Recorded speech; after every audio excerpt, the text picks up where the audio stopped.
Go live. Okay. We are live, Brian. Hi. So episode 317, aka Smörgoåliesbord. Hello. Wow. Big show today. This is it. I've been nervous all day. I've been nervous all year. Well, I've been nervous all year for other reasons. But it's a new fresh year now.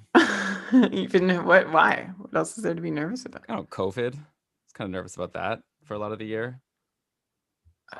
Oh, you're gone. Sorry. Nice chat. I have a neighbor problem. Do you need to deal with it now? No. Or do you want to talk it through? No, it's okay. Okay. Are you the problem? Like that the neighbor's complaining about you, or is the neighbor the problem? No. Like they're too loud? They play their music or something? They play incredibly loud, like live music, at 2 and 3 in the morning.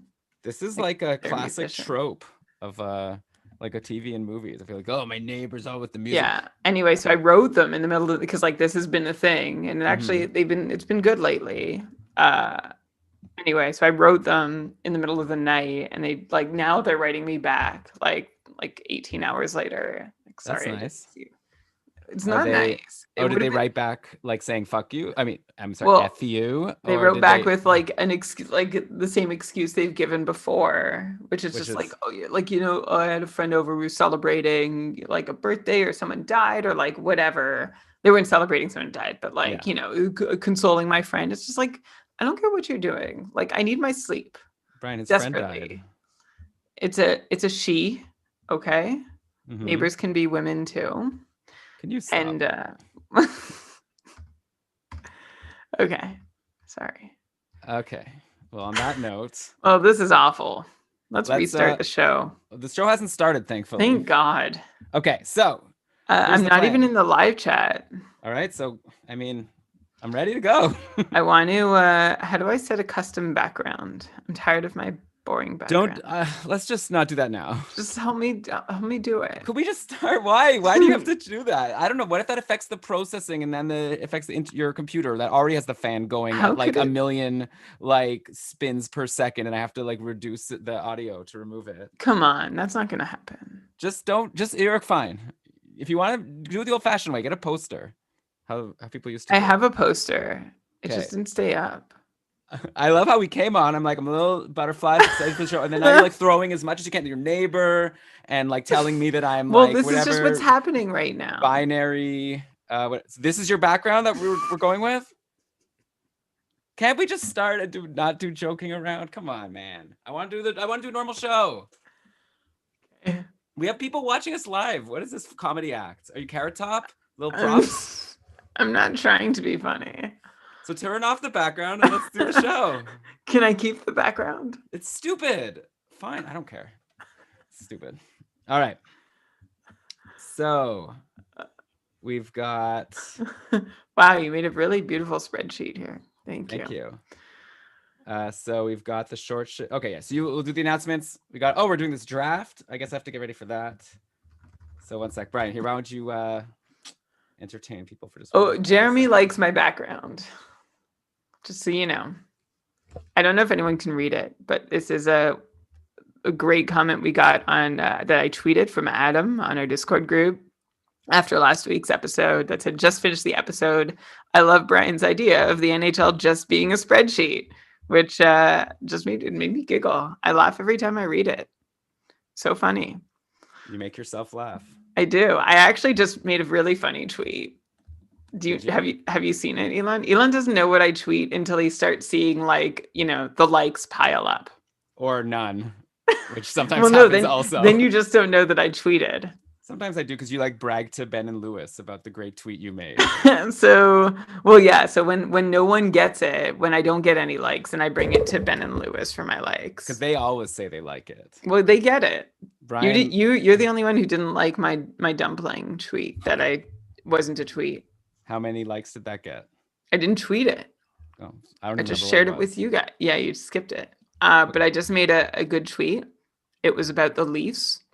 Mm-hmm. Let me guess. because I know your style. It's going to be Okay. something making fun, like saying something negative about how the Leafs are bad of some sort, right? No. They make bad decisions or they have bad fans. I mean, bad fans. No.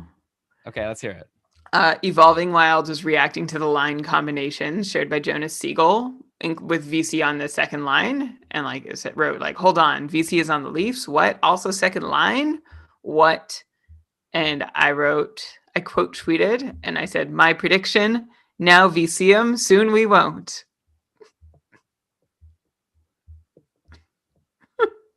You're muted. I don't even get your authentic response. Oh, you are in trouble. I was muted. Okay. There you go.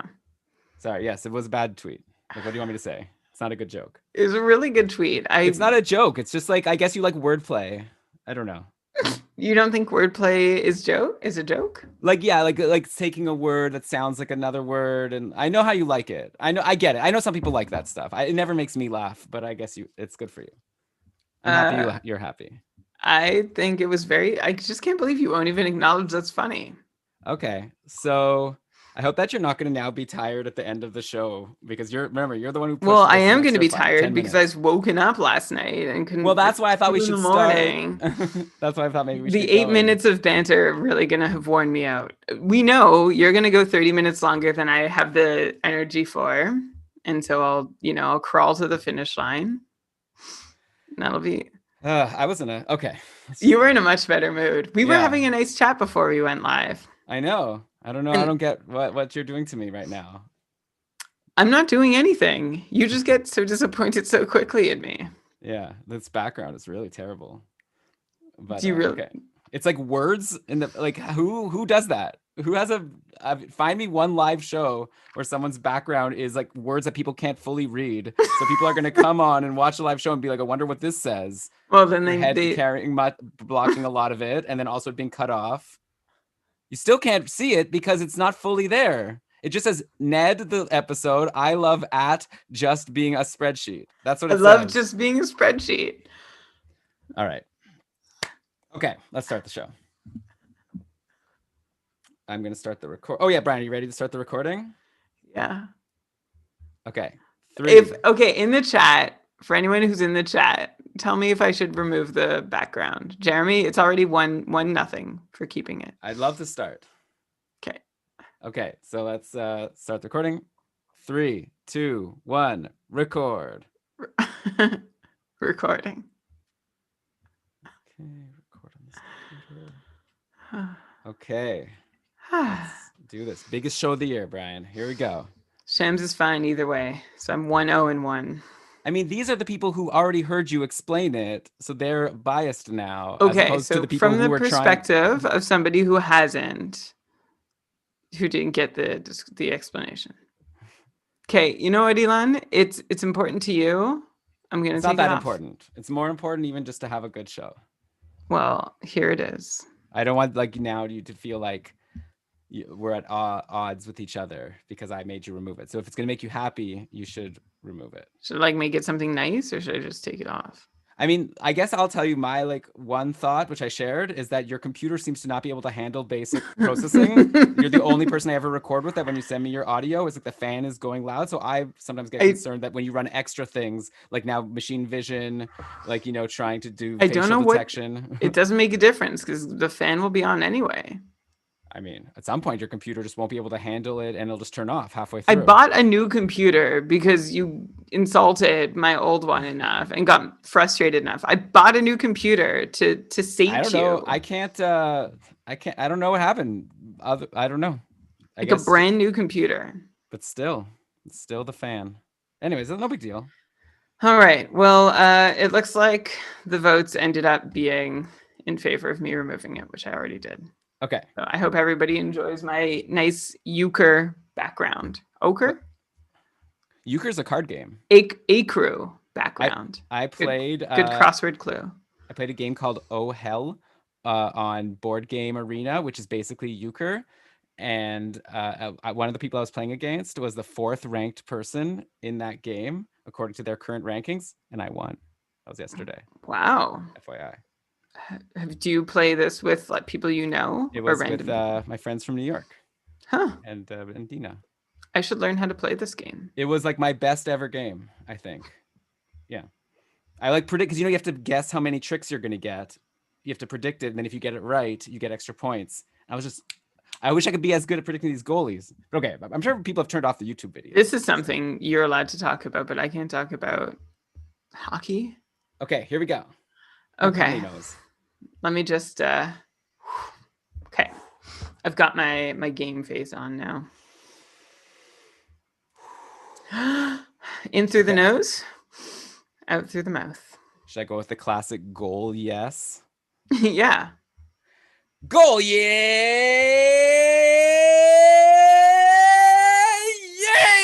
Welcome everybody to another episode of the Keeping Karlsson Fantasy Hockey Podcast, the longest running fantasy hockey podcast in the world, hosted by two guys who have finally solved the mystery of goalies and are going to get every projection right this time. I am your host, Elon Dubrovsky, and with me, as always, to break down every freaking goalie in the entire NHL, the fantasy hockey robot, the poobah of prognostication, the guru of goalies, Brian Com. Hello, Elon. Hello, everyone. And I'm just going to squash that right away. This is not true.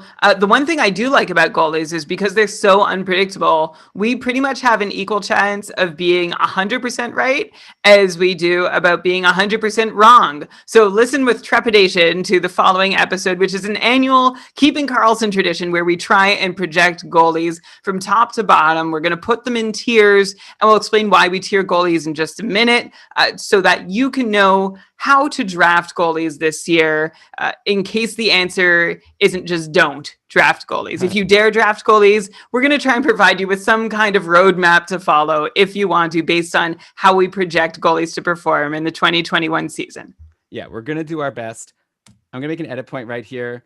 So Brian, can you just check your Audacity quickly? Because the audio I got from Zoom was was very clippy, as if like your microphone is up. But if you look at your Audacity and if it looks good, then it's probably fine, unless the live watchers have an issue. Are you sure? Well, it keeps snapping. Hang on. Oh yeah, it does look very clippy. Yeah, maybe you have to turn down the gain. Oh, it's all the way up. Oh, you got to lower that. Is it always? Maybe. Normally, you don't sound that clippy. Okay. So you want me to... I guess we should do it again then. Okay. Damn. But you know what they say? 2 times makes perfect. Makes a rhyme. Okay, so how about now? I always try to test my... This is pretty good now. That's never happened before. Oh, that's not... I got the keen ear for you. Do you want to start the recording over at all? Are you good?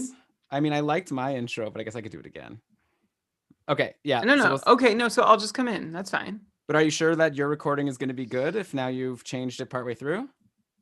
Well, you're not using anything I've said prior to this. So you started a new recording? No. Okay, so we're good. Okay, sure. Just still running. Okay, so... Is that good? Do you want to start? It's good. Tell me what you want. No, go for it. As long as you're confident it'll be good, then I'm good.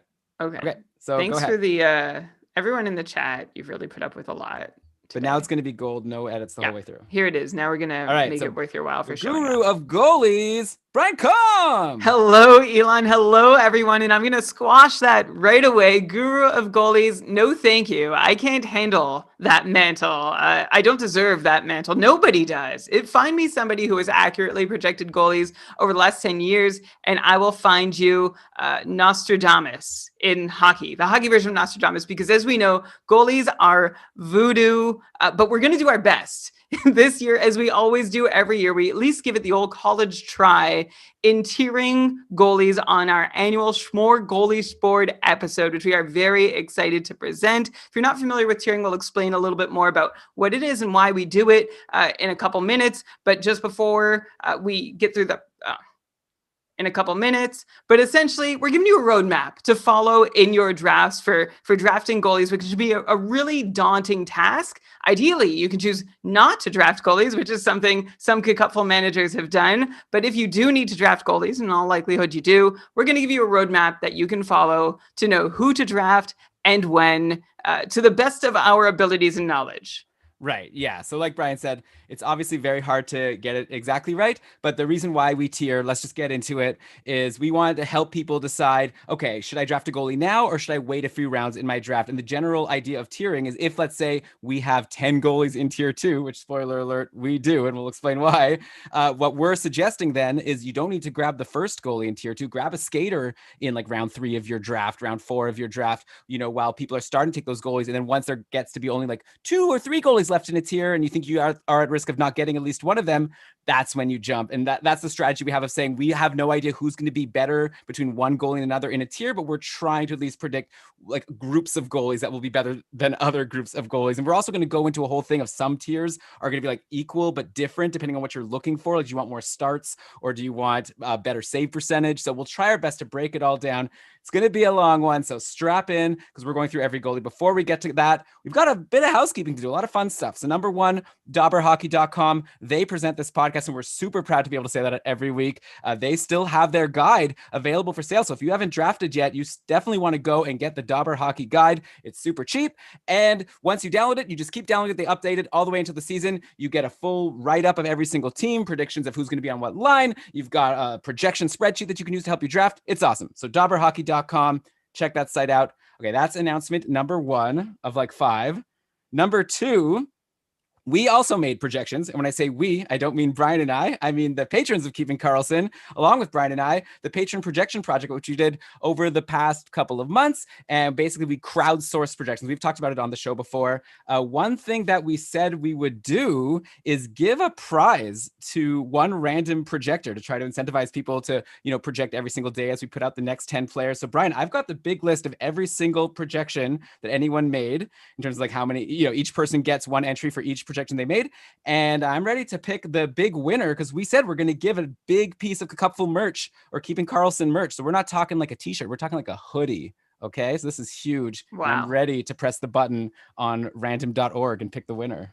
Okay, can we have a drum roll, please? Do your own. Provide your own drum roll as Elon pushes the button.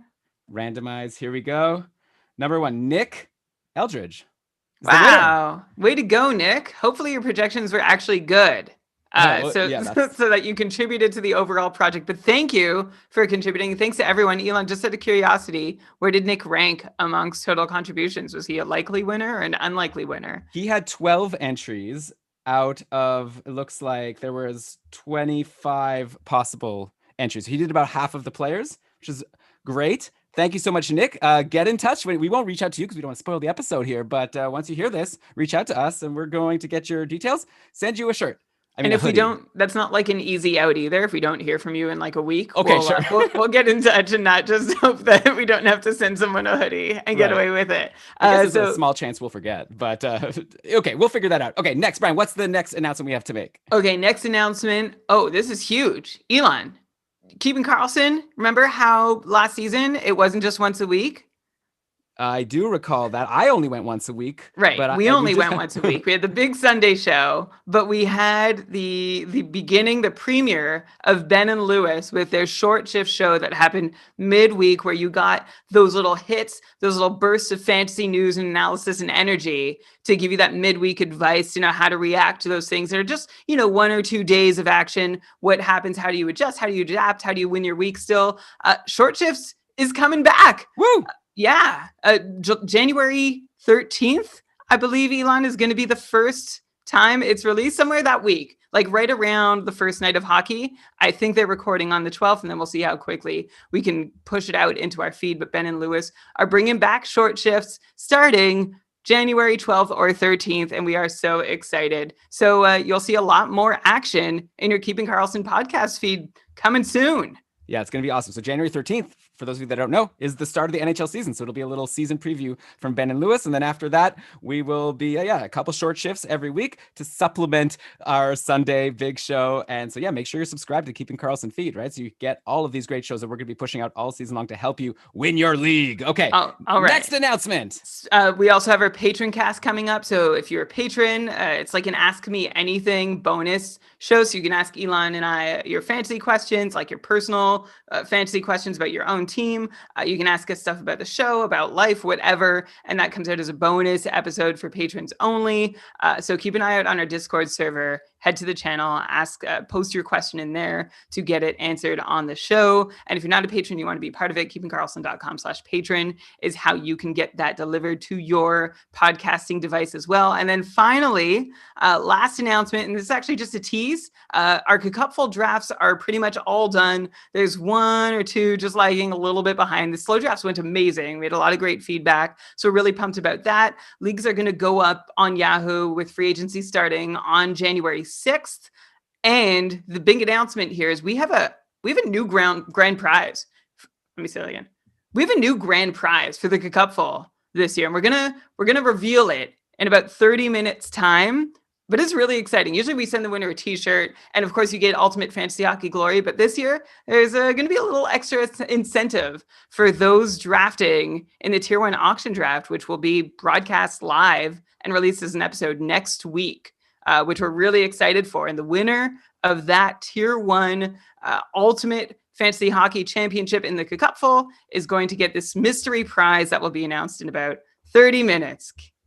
Yes. Okay. But nice tease, Brian. Also, by the way, we still have room for 2 more spots as of the time of this recording to fill the final cupful division. This is it. So if you hear this, message us if you want to get in. We'll let you know if there's still any spots available. Tweet at us at Keeping Karlsson. Okay, Brian, let's get into the goalies now. So I guess we don't want to just jump in because that would be too simple. I'm sure we have a bit of a preamble. So Brian, why don't you go in? I've explained a little bit about why we do tiering. So how about you could just jump in and say, how have you gone and like evaluated these goalies and come up with who you're going to put in each tier? I had my own way, which was a lot of gut.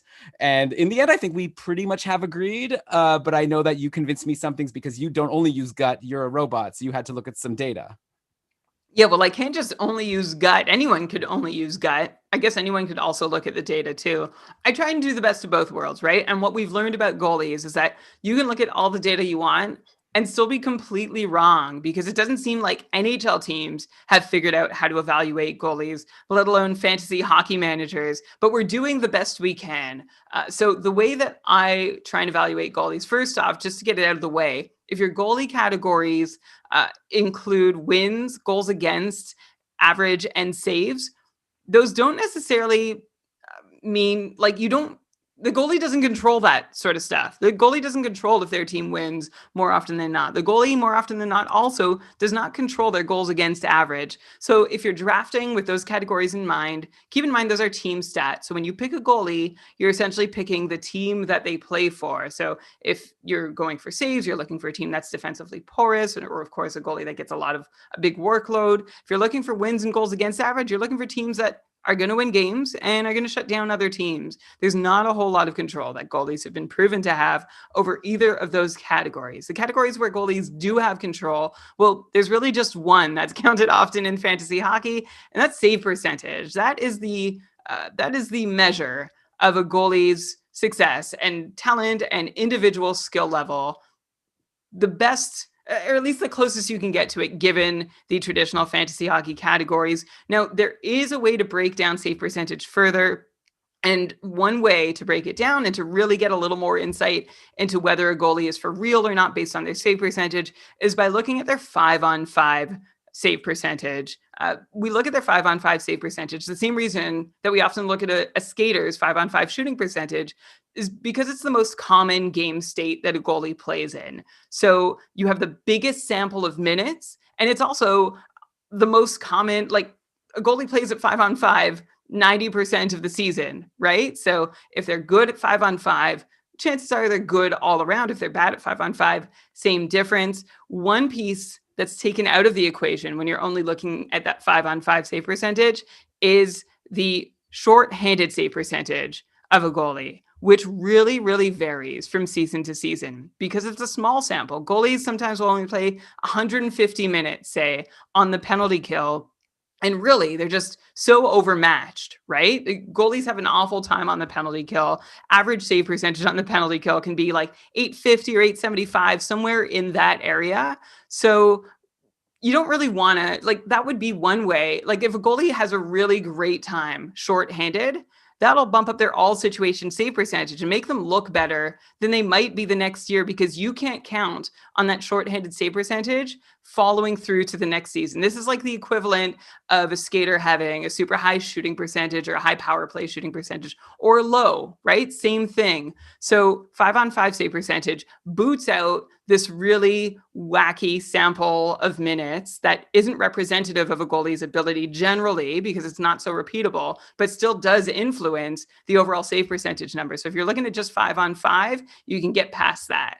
Elon, you following so far? Yeah, I think that's great. Like the idea, I think, is also a goalie might have bad luck one year in that their team may have taken more penalties than average. And like that might not happen the next year. And that's obviously going to affect, like you said, Brian, it's a lot harder to stop the puck on the power play or shorthanded. So yeah, it makes sense. You're going to look at 5-on-5 save percentage to try to help you decide if a goalie is actually good or just had a good or bad season. I get it. All right. Is there more still? There's more. Oh my God. Yeah, sorry. Well, you asked how I evaluate, and I think it's important to know the process, and I'll try and get through it as quickly as I can. No, I wasn't rushing. I said, oh my God, like so cool. So much good stuff. Okay. Well, so if just save percentage or 5-on-5 save percentage, by the way, you can access both of those numbers at Natural Stat Trick and Evolving Hockey. Those are the two main sources that I use to research goalies. If that's not statsy enough for you, 5-on-5 save percentage, then how about goals saved above average, which is a way to measure how well a goalie performs compared to how the average NHL goalie could have been expected to perform given the same workload. And the reason that we're interested in a measure like goals saved above average or expected save percentage, they're just two different ways of measuring the same thing essentially, is because it controls for the way that the team behaves in front of the goalie. So a goalie with a really great defensive team in front of them is going to have a high expected save percentage. And if they don't reach it, their save percentage might still be better than a lot of other goalies in the league, but they actually still underperformed compared to what the average NHL goalie would have done. And that's important information to know. So that's why looking at a goalie's expected save percentage or goals saved above average and trying to figure out, okay, this goalie plays for Minnesota. Minnesota is a crazy good team at defending their goalie. Did they actually do well? Like Devin Dubnyk, in the season where he did bad for Minnesota, he did really freaking bad. And when he did really good for Minnesota, he did like actually average. It looks really good. The actual number looks really good. And of course, that helped you in your pool. But this number helps us know if the team in front of the goalie changes or the goalie changes scenery, someone like Jacob Markstrom this year, for example, how is that going to affect them? Are they going to be able to withstand or succeed in a new environment the way that they might have or might not have previously? Yeah. Okay. So, and obviously we've talked about this stat a lot. I've had some issues with how they measure it, not because I think anyone's doing anything wrong, just like we don't have like unlimited data. So there's some data that's not included in that. Like, I don't know. I think like how hard the shot was. There's not like you know, people with a radar on the ice, and an OV shot from the slot is maybe a different difficulty than another player shot from the slot. But yeah, people are doing their best to try to come up with the difficulty of these shots. And then you're going to use that to determine how good a goalie is. Of course, for fantasy, if the goalie's in the same situation as they were in last year, then probably it doesn't matter as much because they're going to get the same protection. But obviously, yeah, like you said, this is very important for if a goalie changes scenery. I'd imagine, I'm sure you don't have this data right in front of you, like Bobrovsky, when he was on Columbus is known to be a great place for goalies to be. I'd imagine Bobrovsky was protected more when he was in Columbus than last year when he went to Florida. And I know his actual save percentage definitely took a hit. And I think part of that, obviously a little bit of that was just Bobrovsky struggled. I'm sure a lot of it was Florida is just a really tough team to play goalie for. Yeah, Bobrovsky was very well protected in Columbus and not so much in Florida. Like, he's a big question mark for this year. He's actually a really intriguing guy to draft. But yeah, that's a great example of trying to figure out a goalie who's in a great situation, gets moved. Can he still be good? And so one stat you're gonna hear me reference a lot is delta Fenwick save percentage. And I'm just gonna break that down piece by piece. So delta is the difference. Okay, delta means difference. And then Fenwick save percentage is a goalie's save percentage on all shot attempts against. Okay, I'm going to say that again. All unblocked shot attempts. Let me say that again. Is a goalie's save percentage on all unblocked shot attempts that they face. So if a shot is taken and it's not blocked and it misses the net, the goalie gets credit in their in their Fenwick save percentage for that. And the reason why is because it gives a goalie credit if they cut off an angle and they make it impossible for a shooter. Like if they make a shooter try and pick a spot and miss wide, that really should reflect well on the goalie. So that's what Fenwick save percentage takes into account. And the delta piece shows the difference between what a goalie's expected Fenwick save percentage was based on the quality of scoring chances and high danger chances that they face versus their actual Fenwick save percentage. So again, the delta Fenwick save percentage is the difference between the expected Fenwick save percentage of a goalie and their actual Fenwick save percentage of a goalie. Of course, if their actual is higher than their expected, that's great. If it's lower than their expected, then that means an average NHL goalie would have beaten them had they taken all their starts and shots. Okay. And by the way, if you're listening to this and you're like, what is all this nerdy stuff? Like, I don't care. Just tell me which goalies are good. Like, Brian's just trying to give some flavor to how he came up with it, but you don't actually have to understand what he just said. If it's like, you're like, I don't like, that sounds complicated. I'm worried this show's not for me. Like, don't worry. We're just going to get into it. But Brian's just trying to give us the secret sauce there. So are we ready to get into the goalie tiers now, or is there still even more that goes into it? Well, no, after you say that, I don't want to add any more. I'll just mention quality start percentage is a great stat that's available. I usually go to hockeyreference.com to see it, and it basically measures, it's actually really handy for fantasy hockey. It measures how often a goalie is going to blow up your stats, or historically has blown up your numbers. Quality start percentage, it says what percentage of starts by a goalie were league average save percentage or above. And really, you can find two goalies who have a league average save percentage, but who come across it very differently. One example I often use is Ken Talbot, who has some real high highs and some real low lows in a season. So his quality start percentage is bad, and that might win or lose you weeks single-handedly. Like, he could blow up your numbers anytime, or he could win you weeks. Whereas there might be some more steady Eddie kind of players out there who will just sort of give you that average save percentage more often than not through the season. So that's quality start percentage. And then, of course, the other thing that we're putting into this, and Elon, you already mentioned, is deployment. Like this is a gut feel thing too. How often is a goalie going to play? It's not as cut and dry as it once was. We've seen a very, doesn't feel gradual shift anymore. The shift is pretty much complete from having a steady 1 and 2 goalie to having 1A, 1B, or a tandem straight up situation, or a shaky number one who has a backup challenging. So we're going to take context and deployment and inter-team competition into account. I should have said intra-squad competition into account when trying to tier these goalies. Elon, that's everything I put into it. And it's all going to amount to nothing more than if I just rolled dice. So there's that. Now, Lewis in the chat said, Brian, you're doing the work so the listeners don't have to. That's it. Brian's explaining all the work he's done for us for this episode. Now I'm going to be the Philistine and say that one reason to not just rely on the numbers is there's obviously other things that go into trying to predict how a goalie will do. So a couple things that came to my mind is obviously if a goalie situation has changed, then it's really hard to rely on their past numbers. And I'm not only talking about if a goalie's changed team, I'm also thinking Carey Price, for example, never had a backup before. So he's always been worked into the ground, and I'll bet you that's affected his numbers. That's what Arpon Basu said in my beat writer interview with him. And now they have Jake Allen. I think the plan is they're not going to have to play Carey Price as much. Last year, it was basically they either play Price or the Habs guarantee lose the game. And this year, they're hoping at least that they're going to be able to play Price a normal amount, and maybe that'll help his numbers. On the flip side, you've got someone like Tuukka Rask, who last year had Zdeno Chara, Torrey Krug on the team as defenseman. Maybe Boston is hurt by losing 2 defensemen and not really replacing them. And so you might think, okay, maybe Krug won't be able to do as well, even though he's on the same team, but it's a different situation. So obviously there's that. And then also the other thing I'll just point out, and then we're finally going to get into it. I'm also thinking about if a goalie is newer to the league and they're evolving. I don't know how much I want to base their early numbers on. So an example I think of is Tristan Jarry. He'd never had a starting role before. Then last year, he was awesome at the start when he started playing. He overtook Matt Murray. Then he kind of sputtered towards the finish line. And I feel you could have 2 completely opposite narratives if you want. You could say, yeah, he was just lucky to go on that run at the start. Teams figured him out. He's probably not that good. Or you could say okay, this guy was his first time being a starter, and now he's probably learned a lot, and he's going to take those learnings into next year, and now he's really going to be able to assert himself. And so it's things like that to make it really tricky to rely wholly on these numbers. But we're going to do our best. Like Brian said, we've got the numbers, we've got our guts, we've got our knowledge of how we think the tandems are going to work out. So here we go. Okay, so tier 1, and So this is what we're going to do. We're just going to go through each tier and tell you who's in there. And the idea, again, is like we're not saying how good goalies are compared to the other ones in their tier. We're just saying that like any goalie in a tier we think could be equally valuable to you. Oh, we should also say that we're talking about like a fantasy league that counts like wins and save percentage, let's say, right? We care about how many games they'll win and we care about how well they'll do because that's like standard. And some leagues count goal against average or saves or whatever, and you'll obviously have to adjust. We're kind of looking at the big picture where you want to have a good team. You want to have a goalie that like plays a lot, obviously, and you want to have a goalie that's going to get you a decent save percentage. Tier 1, we've got one goalie there.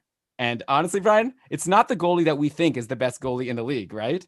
No, it's not. I would not say, can I name him? Yeah, go for it. I would not say that Andrei Vasilevsky is the best goalie in the league. However, I will say that he's the best combination of being a likely above average goalie on the defending Stanley Cup champion team, a team that has been strong for years and looks to be, I know Kucherov is injured, but I'm going to say it, just as strong again this year. He's in a dream situation on a dream team, and there's really no reason to be concerned about drafting Andrei Vasilevsky. We should also mention that this tier 1 is ever shrinking. I think 2 seasons ago we had 3 goalies in tier 1. Last season we had 2. It was Vasilevsky and Freddie Anderson. And this year Vasilevsky stands alone, which means next year we won't even have a tier 1. We're just going to leave it blank. Yeah, basically what we're saying here is of all the goalies, like every other goalie we're going to say, there's like at least a little tinge of doubt that they might not be the best. Like I don't think actually Vasilevsky will end up being the top ranked goalie in fantasy. Like last year, Connor Hellebuck was the top ranked goalie in fantasy through a lot of metrics. But I think Vasilevsky is like the most likely to like be in the top 5. Like I'll be very surprised if he's not in the top 5. And so that's like a guy you could just draft and know like he's got you. He's going to get a lot of wins. He's going to be like above average for save percentage. He's going to play a lot. Like it's not like Curtis McElhinney is going to steal starts, right? So it's just like it's everything you'd want in a goalie in fantasy. So if you want to reach for a goalie, I would only do it for Vasilevsky.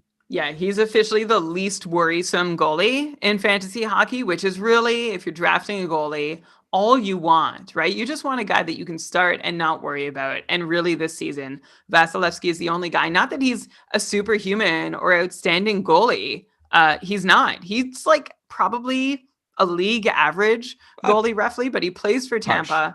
And so like, he picks up wins maybe 2/3 of the time that he plays, or maybe that's a little high, but see, he picks up wins all the time. And his team protects him so well. Tampa, known so much for their offense, had the 4th best goaltender protection at 5-on-5 last season. So that's a really great team to be playing behind. Someone who can protect you that well and also generally give you the run support you need to pull up a win, even if you're not playing your best. Yeah. I mean, I think it's a little harsh to say he's like league average. I think most people would agree he's like above league average. Not but me. Like not the best. This one. Oh, wow. Average. Wow. Okay. Well, I mean, it's hard to get into the NHL. To be an average goalie in the NHL means that there's half of the goalies aren't as good as you. So, all right. Yeah. Fine.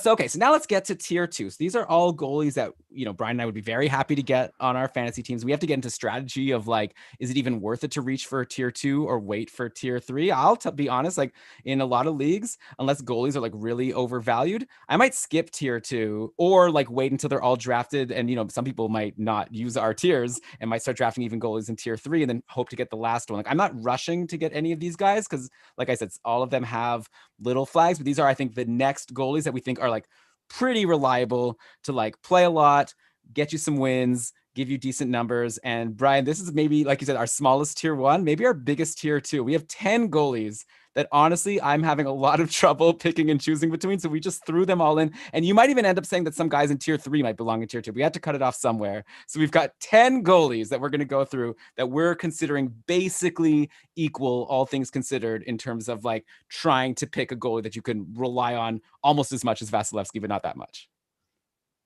Yeah, you're muted.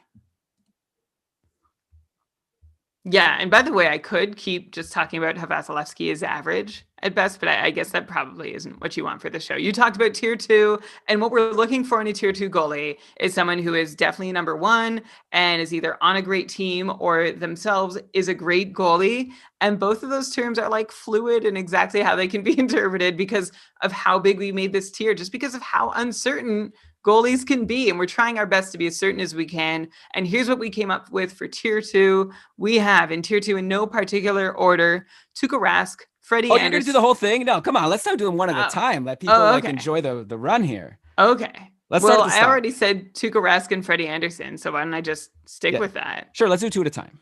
Okay. So Tuukka Rask, by the way, had one of his best seasons in a long time last season, was almost at the top of the table in 5-on-5 save percentage. So way to go, Tuukka Rask. Of course, the one red flag we have for him this year is that Zdeno Chara is gone. He's played like his whole career in Boston with Zdeno Chara eating anywhere between 21 to some nights 26, 27 minutes. Of course, it wasn't always that much, but like regularly playing 25 minutes for a lot of the time that Tuukka Rask has been in net.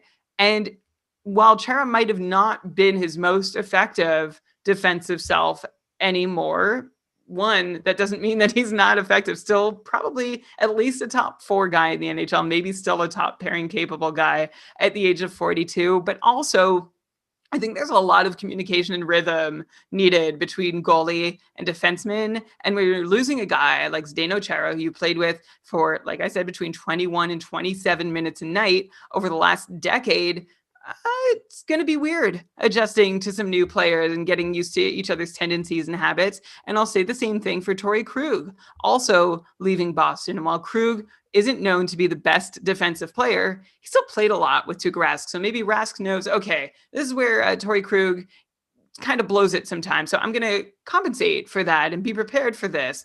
And Rask just is going to be navigating. Like, it's not like they have brand new defenders in Boston. He probably knows them. It's just going to be a different balance of the way minutes are deployed and how exactly Rask is going to work with that. So I just think the system in Boston is going to change, and that's going to be something Tuukka Rask is going to have to navigate. Right, but we are still putting him in tier 2, and I guess the reason is because the guy had a 929 save percentage last year. He's clearly like a very, very good goalie. Also, Boston's a very good team, and maybe you can argue that this year they might not be as good. Maybe they're looking a little more human, especially like if Pasternak's going to miss time, and with Krug leaving. But I still think they're like a very good team. Also, normally we would like dock Rask because he plays less than a lot of other starting goalies, because Bruins like to give Halak a lot of time. Like if it's a 3-game week, for sure, like Rask isn't going to play more than 2 games in a row. And sometimes they even like take turns every, like a bit, it's like 60-40.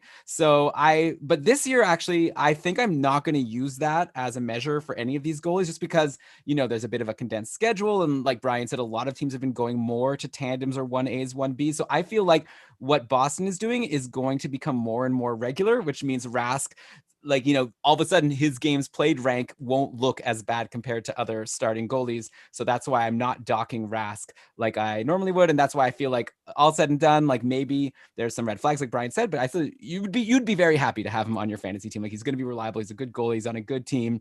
He's going to play a starter's amount of games. So we had to have him in tier 2. Next up, Brian, you already mentioned Frederik Andersen on the Leafs. Andersen had a down year last year, right? 909 save percentage. Now he's going to be an unrestricted free agent at the end of the year. So I've always like wondered if maybe like they give Jack Campbell a chance to get some starts. But that's just like a dream sort of thing in terms of, I say dream because I like bought a Jack Campbell hockey card, not because I actually think that. Okay, sorry. That's more like a pie in the sky kind of thing. Like I don't actually think it'll happen. It's just like a possibility. Like at the end of the day, Frederik Andersen is their number 1 goalie, and the Leafs are like a good team. Like they're one of the best offensive teams. They're so deep up front. They brought in TJ Brody, which the reason they did that is to try to help with the defense and to help Frederik Andersen. So hopefully that'll work. I think TJ Brody's a really good defensive defenseman.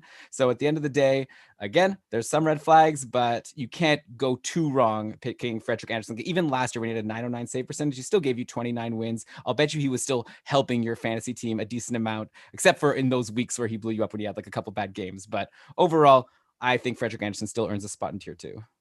Agreed. Yeah, and it's funny because Andersen had a very different season than Tuukka Rask last year, right? Tuukka Rask with a 941 5-on-5 save percentage. We're putting him in the same tier as Freddie Andersen. What a 914 5-on-5 save percentage. For reference, about 923 was average last season. And that was actually uncharacteristic for Freddie Andersen. And I wonder if the coaching change and sort of, I guess you can just blame, Leafs fans want to blame Tyson Barrie for a lot of it. And, not just having the right defensive tools in front of him. That might be the reason Andersen struggled as the team sort of shifted personnel and system with the transition to Sheldon Keefe. However, the 2 years before that, you can't just say he was benefiting from Mike Babcock's system, because he performed above what you'd expect the average NHL goalie to do. In fact, in 2018-19, his Delta Fenwick save percentage ranked in the top handful of goalies in the league. So Freddie Andersen has shown us in 2 of the last 3 years that he can outperform by a decent amount just an average NHL goalie. So I expect he's still got that in him this year, but even more importantly, he's on a great team that should be able to put up a whole lot of wins. One thing, I guess, to be a little concerned about, and it's funny, usually we don't spend so much time talking about what to be concerned about in a tier 2 goalie, but I guess we'll just mention right now that whole North division could just be like the Wild West in terms of goal scoring. There could be 6-5 games every other night or even every night. It'll be very exciting to watch if that's the case, but it makes me a little nervous to own a goalie who's going to be starting a lot of games in that division. Yeah, and we still have 2 more goalies to go in that division. So maybe let's mention those. So another goalie we put in tier 2 is Carey Price on the Habs, who, he also had a 909 save percentage last year, just like Frederik Andersen. So another guy that you might question why we put him there. But of course, we saw in the playoffs what Carey Price can do when he's on top of his game. Plus, we saw that the Canadiens seem to be capable of shutting teams down. Plus, I love everything the Canadiens did in the offseason, including, like we mentioned, bringing in Jake Allen to hopefully be a backup that, some people think of when the team brings in a backup, now it's not as good in fantasy because now Carey Price won't play as much. But trust me, you don't want Carey Price playing so much. I'd much rather him play 10 fewer games and bring that save percentage up by 10 points, get that up to 919 instead of 910. A lot of people still say he's one of the best goalies in the world, and I like him. I maybe this is a mistake. Maybe this is me loving Carey Price too much and remembering how awesome he used to be, but I still have some faith. So I'm happy to have him in tier 2. And then the other Canadian team goalie that, again, this might be the Wild West because they're going to be playing the Leafs and the Oilers and the Sens, who are probably going to open things up. But we put Jacob Markstrom in here. He's in a new situation in Calgary, but again, Markstrom just had such a good year last year. I know his 918 save percentage doesn't look like much, but I'm pretty sure Brian's going to blow us all away with all this Delta Fenwicks and all how he did compared to how he was protected. Everyone is drooling about how great Jacob Markstrom was. He goes to Calgary, uncontested starting goalie. Big Save Dave is forgotten at this point. Obviously Riddick will play some, but I think Markstrom is clearly the starter. His contract indicates that. The Flames brought him in. The Flames are should be a good team. They were a playoff team last year. They had some struggles that I know, Brian, you've said in previous podcasts might have been due to some bad luck. And so if Gaudreau and Monahan and Giordano, if all these guys kind of bounce back to what we think they can do, Calgary should be a good team. So we had to put Jacob Markstrom. And so that's 2 more goalies that we're throwing into tier 2 in Price and Markstrom. So you could make your comments on them. Okay. First off, I'll start with Jacob Markstrom, who I feel might be this classic example of a guy that was underrated for so long that now he's actually maybe a little overrated, which I know you weren't expecting to hear from me tonight on the show, Elon. But if I look at his numbers over the last 3 seasons, they're perfectly good. They're not insane or amazing or anything. They're just good. They're just a smidge above average, both at 5-on-5 save percentage and in his Delta Fenwick save percentage. And there is something to be said for being consistently a little above average. I think with Markstrom, there's still just that question of upside. How high can he go? Have we truly seen the best of Jacob Markstrom? You would think with most NHL players, we've seen their best by the time they're entering their age 31 season. However, we can't necessarily say that about goalies because goalies don't seem to follow any kind of aging curve that we've been able to identify. One reason to be still into Markstrom, even though he's going, one reason to like Markstrom more this year than last year, even going beyond the possibility that he has more to give, is that he's going to Calgary, who were sort of a mid-range team at protecting their goalie last season. But Vancouver was terrible, 28th ranked in expected goals against per 60 minutes. They were only ahead of Anaheim, Winnipeg, the Rangers, and the Blackhawks in being able to defend their goalie at 5-on-5. And that's something that Markstrom has been fighting for the past few years, essentially ever since he became a starting goalie in Vancouver. He's faced a lot of shots and has never really gotten credit for the work he did because he had 912 save percentages the 2 years before this past year's 918, where it's oh yeah, he works hard every night and he put up still a very good save percentage. So I'm curious to see if this year Jacob Markstrom might be able to just inch up above a 920 save percentage, even just by virtue of holding his own game steady and then being able to benefit from some better defensive coverage in Calgary. Yeah, I like that. And I hope for the best. Not a guarantee, obviously, because it's a new situation. And so I don't like to bank 100% on new situations, but he seems like he's really good. Should be a good spot for him in Calgary. Though you did bring up the North Division and how it might be the Wild West, but we put him there. It's too late. Carey Price, I guess we don't have to go too deep into every goalie, but obviously whatever ones you want. Yeah, I'll just go real quick on Carey Price, saying that I'm not like Elon, you're really convinced that he's a safe goalie play. And I'm No, not. I mean, if I was really convinced, I'd put him in tier 1. I think he's good.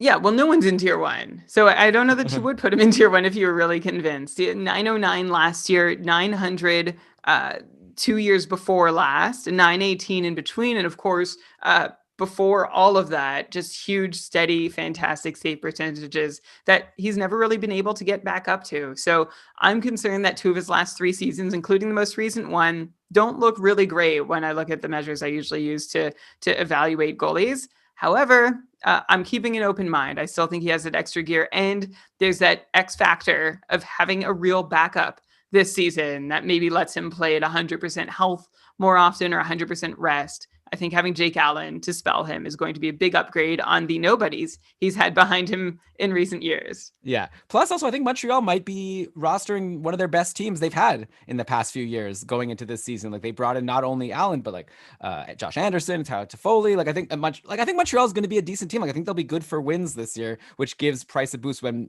for a couple of years before that, he was like a great goalie, but on like not the best team. I think next year the Habs, I don't know. I don't want to get too excited. Like, I know Habs fans are already ready to, plan the parade, but I think that they're looking good going into next year.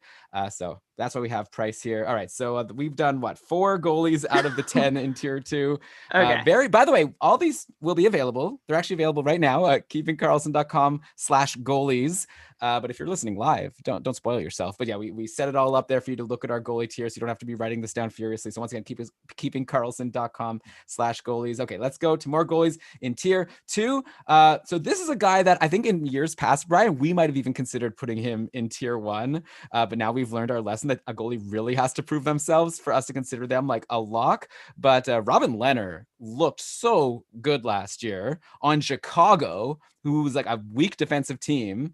Now he goes to Vegas. Well, he's already been in Vegas and he's been great there. So it's like a great team that we expect to be one of the best teams in the league. So you'd think like a guy's going to get, a lot of wins because he's on a great team. A guy who's had like an amazing save percentage over the past couple of years, 920 last year. Again, with most of the games on Chicago, like you have to really let that sink in. I guess downside is maybe Vegas wants to still give Fleury some games. They're paying Fleury a lot of money. Also, I think they'd love if another team took Fleury off their hands. And I think the only way to do that is to showcase him a bit and give him some starts. But regardless, obviously we didn't put him in tier 1.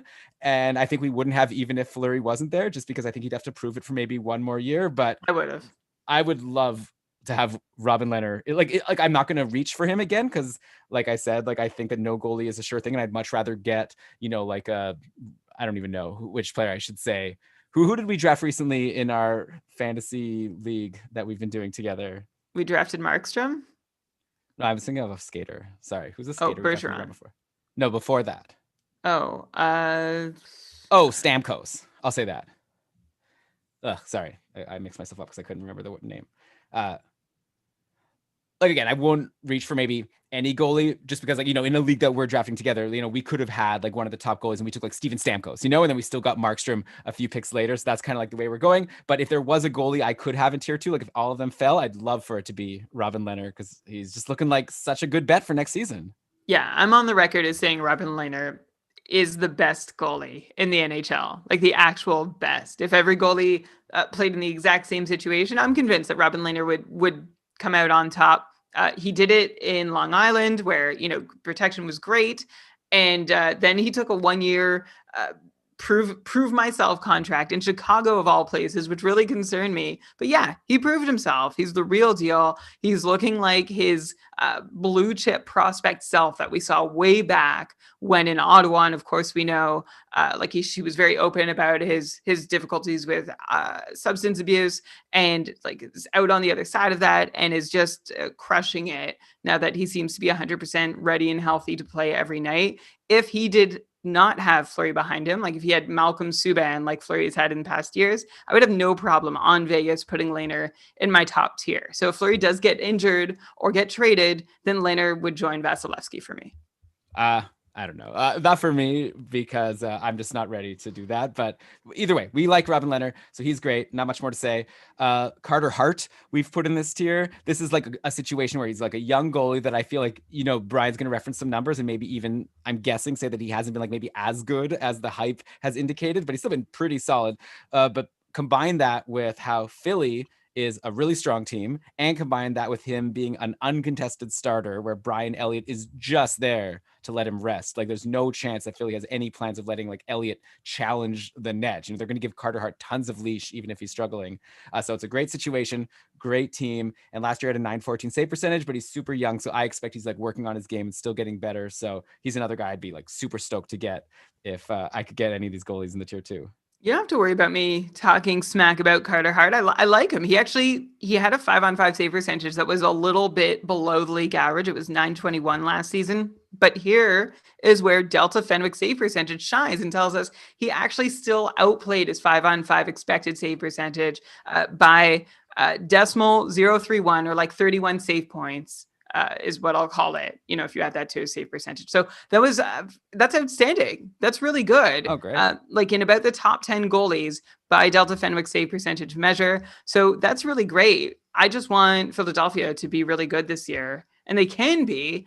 Their record last year, like they were really strong towards the end and really weak at the start. So I think it all probably evens out, but they are one of the teams with the biggest discrepancy last year in wins and wins in regulation or overtime, which means that they had 5 wins that came in the shutout, which is like not necessarily the most repeatable circumstance. So you kind of can attribute those to coin flips and think, okay, maybe they weren't quite as good as their win-loss total showed. But I actually think they probably were, because they had a really rough start to the season and they protect Carter Hart still reasonably well on the whole. So yeah, go out, get Carter Hart. He's a fantastic number 1 fantasy goalie option out there. Yeah. Plus, I think Philly like should get better. I would think, just by looking at their players. Like, I don't think they have too many players that are going to fall off a cliff. Like, if anything, Giroux already kind of fell off last year, and you would hope that he could even bounce back from what he did last year. And then you look at the young players. You got Morgan Frost, Joel Farabee.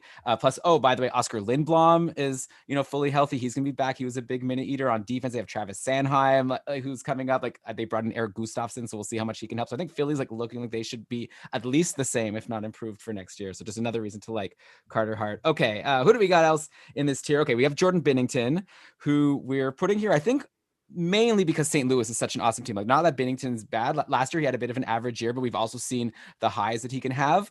And it was just like, I know that there could be an argument to put him in tier 3 because he had that weak playoffs. He only had a 912 save percentage last year. But at the end of the day, like, I'm happy to have Jordan Binnington. And I know I think we've even said on the show, like, oh, I wonder if like a Ville Husso might challenge it. But like, let's be real. Like, it's Binnington's net. Like, he's their starter. St. Louis is going to win a ton of games. They're playing a ton of games against like LA and Anaheim and Minnesota. Like, they're in a pretty sweet division. Like, there's some tough competition in that division, but there's also some really easy games.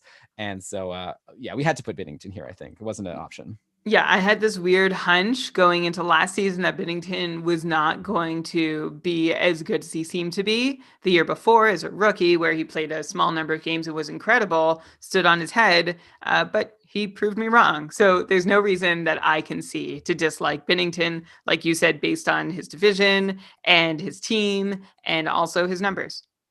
Okay, and the final 2. So we've already said Rask, Anderson, Leonard, Hart, Binnington, Hellebuck. Oh, we haven't said Hellebuck. Okay, we have Connor Hellebuck in this tier as a goalie that actually Brian was considering maybe putting in tier 3. And to be honest, he's not the only one, because I actually asked goalie expert William Nadeau. You recall he came on the show a little while back and we talked through some goalies for this coming season. And he also mentioned that he thinks that it might be the case that Hellebuck might be a little high in tier 2, which sounds crazy, right? He's the reigning Vezina winner, who's probably the most valuable goalie in fantasy last year. He's a really good goalie. The problem is this team, like, he bailed out the Jets last year. I'm excited for you to tell me like where they ranked. From everything I've heard, they were like one of the worst ranked teams for defense in like a lot of these metrics. 29th in the league. Yeah, so they're terrible. And like, so obviously if Hellebuck could stand on his head again, it's great. And like, it's amazing for fantasy, right? Because he got so many saves because they were just like a sieve. And so his save percentage like skyrocketed. He ended up with this 922 save percentage and got 31 wins, like most valuable player in fantasy and most valuable goalie in the league, according to people who voted on the Vezina Award. So like, he definitely earned everything last year. still kind of scary to draft a guy who, like, if he slips a little bit, all of a sudden he could be getting pummeled, you know? And so, like, I look at like a guy like Mikko Koskinen, who we're not going to have in tier 2. And like, yeah, Hellebuck is a better goalie, I think, but he might be in a worse situation. So you have to sort of balance that out. The good thing, obviously, for Hellebuck is there's no backup that's going to challenge. Like, Laurent Brossoit is the clear backup. Hellebuck is the clear starter. They're going to play him as much as they can. So, we're putting him in tier 2. I think it would be like, I feel like it would almost be like weird not to, like, it would be too hot a take. Like, I wouldn't want to have to defend that take all over Twitter tomorrow. But I'm not reaching for him. Like, a lot of leagues he's going as the first or second goalie taken, like either him or Vasilevsky. I'm not, like, fine if he falls to me in like round 5, which won't happen, I'll take him. But like, basically, I'm not recommending to draft Hellebuck where he's anywhere near where he's being drafted. Yeah, exactly. That's a lot how sorry. I'll take that again. Yeah, he's not someone I'm reaching for, even though he's going to be at the top of a lot of draft lists and a lot of like auto draft lists, especially. I'm okay to let him be and not have him be the tier 2 goalie I end up with. And the reason is just because he's been so up and down in his admittedly short career, but he came into the league as a rookie, 22 years old, 918 save percentage in his first 26 games in 15-16. It's like, okay, here we go. Next season, 907 save percentage his first year as a starter. It's like, okay, maybe we should be worried. The next season, 924 save percentage and over a 60% quality start percentage, which is fantastic. Okay, here we go again. 2018-19, back down, he had a 913 save percentage, which was not as good as an average goalie would have done in his place. And then, of course, he stands on his head in the most recent 1920 season with that 928 5-on-5 save percentage and the second best Delta Fenwick save percentage in the league, behind only Anton Khudobin, who didn't play as often as Hellebuck. So Hellebuck had an amazing season last year. And the question is, can he repeat it? And I truly, like, he's going to need to, because Winnipeg doesn't seem to have brought in a whole lot of reinforcements on the back end. And like you said, Elon, they were terrible defensively. And Hellebuck basically had to be a Vezina trophy winner for Winnipeg to go anywhere last season. He's going to be tasked with the exact same thing again this year. And I guess we're just going to have to find out if he's for real. I haven't seen so much that I can be sure he's for real. And I'm scared to own him or to manage him on my roster, knowing that he's just going to be thrown to the wolves night in, night out in all likelihood. So for that reason, he's in tier 2 and could very well live up to that tier 2 standing, but he's still a risk. Yeah. Like, he's like, I'd be happy to have him on my team, just not like second round draft pick in my draft, right? So like, if he falls to the end of tier 2, I'm like loving it because he has such a high upside, like we've seen. But yeah, just he seems like a bit potentially overrated. Okay, so a couple more goalies. Here's another guy that I guess I had to argue with you a little bit to get him in tier 2, but I'm happy to have him here. And then actually the last guy that we have, I'd be willing to move to tier 3. But first, let me tell you about the guy that I'm happy to have here, that maybe then you could tell me why you were a little bit nervous. But Igor Shesterkin, to me, like, I'm sold, right? Like, he was awesome last year with the Rangers in 12 games. I know it's only 12 games. So you can say small sample size, 932 save percentage. He also played in the AHL that year, 934 save percentage there. Before that, he was in the KHL for a bunch of years, always above like 930. I guess a potential knock against him is he's never been like a high volume starter. Like, you look through his KHL seasons, the most games he's ever played is 39 games. And now going to this year, we expect him, if we have him in tier 2, he needs to be like, a starting goal. Like, Georgiev is the backup and he's the starter. And I think that's the case. I'm not too worried though. Like, the Rangers also aren't the best defensive team. So all that said, there's like some risks, but there's also like such a high reward, as we've seen, because like a Hellebuck last year, like if you play on not such a great team, but you're like an amazing goalie, you can end up being like the top goalie in fantasy. And I think for that stretch, whenever he played, he probably was the most valuable goalie to own on that night last year in fantasy. So for me, I couldn't not have Shesterkin in tier 2. Maybe he's a bit of a risk just because, again, small sample size, but I'd be willing to take him here for sure. And if like all the tier 2s running out and I think I could get someone, like Shesterkin is someone that I'd rather have than any of these tier 3 guys that we're about to get to. Muted. Shesterkin is a guy that you and I went back and forth on pre-show about whether he belonged in tier 2, just because he and Georgiev traded starts down the stretch last season. And even though Shesterkin was generally outplaying him, they weren't turning completely to him in New York every night. So what's going to be different about that this year? Was that just because Shesterkin was a rookie and still getting acclimated to the league, had to pay his dues, whatever the reason might be? Is that reason gone? Is it Well, old news now, and we can expect Shesterkin to get a real number one starter's workload, even though Georgiev is still there in the picture? yeah, I mean, first of all, like also Shesterkin had that car accident. I'm not sure how that like factors in. I know he missed some time because of that, and maybe Georgiev got some extra starts through I that. But don't either think way, it factors in a ton. sure. I'm just gonna say that like everything I've seen, every like other projection, every analyst is assuming Shesterkin is the starter. I haven't heard any like quotes from the Rangers coaching staff saying like, yeah, we're going with a tandem. Like everything I hear is Shesterkin is their guy. So that's Yeah. so yeah. But Brian, you've said another concern that maybe they're not going to want to play him a lot, which is what I said also, right? Like he's never played a full starter's workload. But even if he plays 60% of the games, that's what I also expect Tuukka Rask to do. And I really believe in Shesterkin's talent. So I don't think if he was a tandem guy, we'd be putting him in a tier later on with like the Columbus guys or the Islanders guys, right? But I think that he's not Sorokin, right? Sorokin has Varlamov there. I think that's a 50-50 situation, or maybe Varlamov even gets more. I think Shesterkin like is the starter. Maybe he's not like the biggest volume starter like a Vasilevsky or a Hellebuck, but I still think he's closer to Tuukka Rask than to like Sorokin this year. Yeah, it's very strange to have Shesterkin be an NHL goalie who we're sort of proclaiming to be ready to be a starter. Never in his professional career has he played more than 39 games in a season. In fact, the other 3 years in his professional career, 28 games in the KHL twice. And then I guess last season you combine his AHL and NHL workload and he played 37 games. So yeah, I am curious to see how he holds up if you play all the games. Like if he even gets that extra workload, Elon, we still don't know how he's going to respond to it. And a night playing goalie for the Rangers last year was like playing 2 nights goalie for Boston or Columbus. The Rangers were just one spot below Anaheim, ranked second last in the league in expected goals against per 60 minutes. They're going to be a better team this year.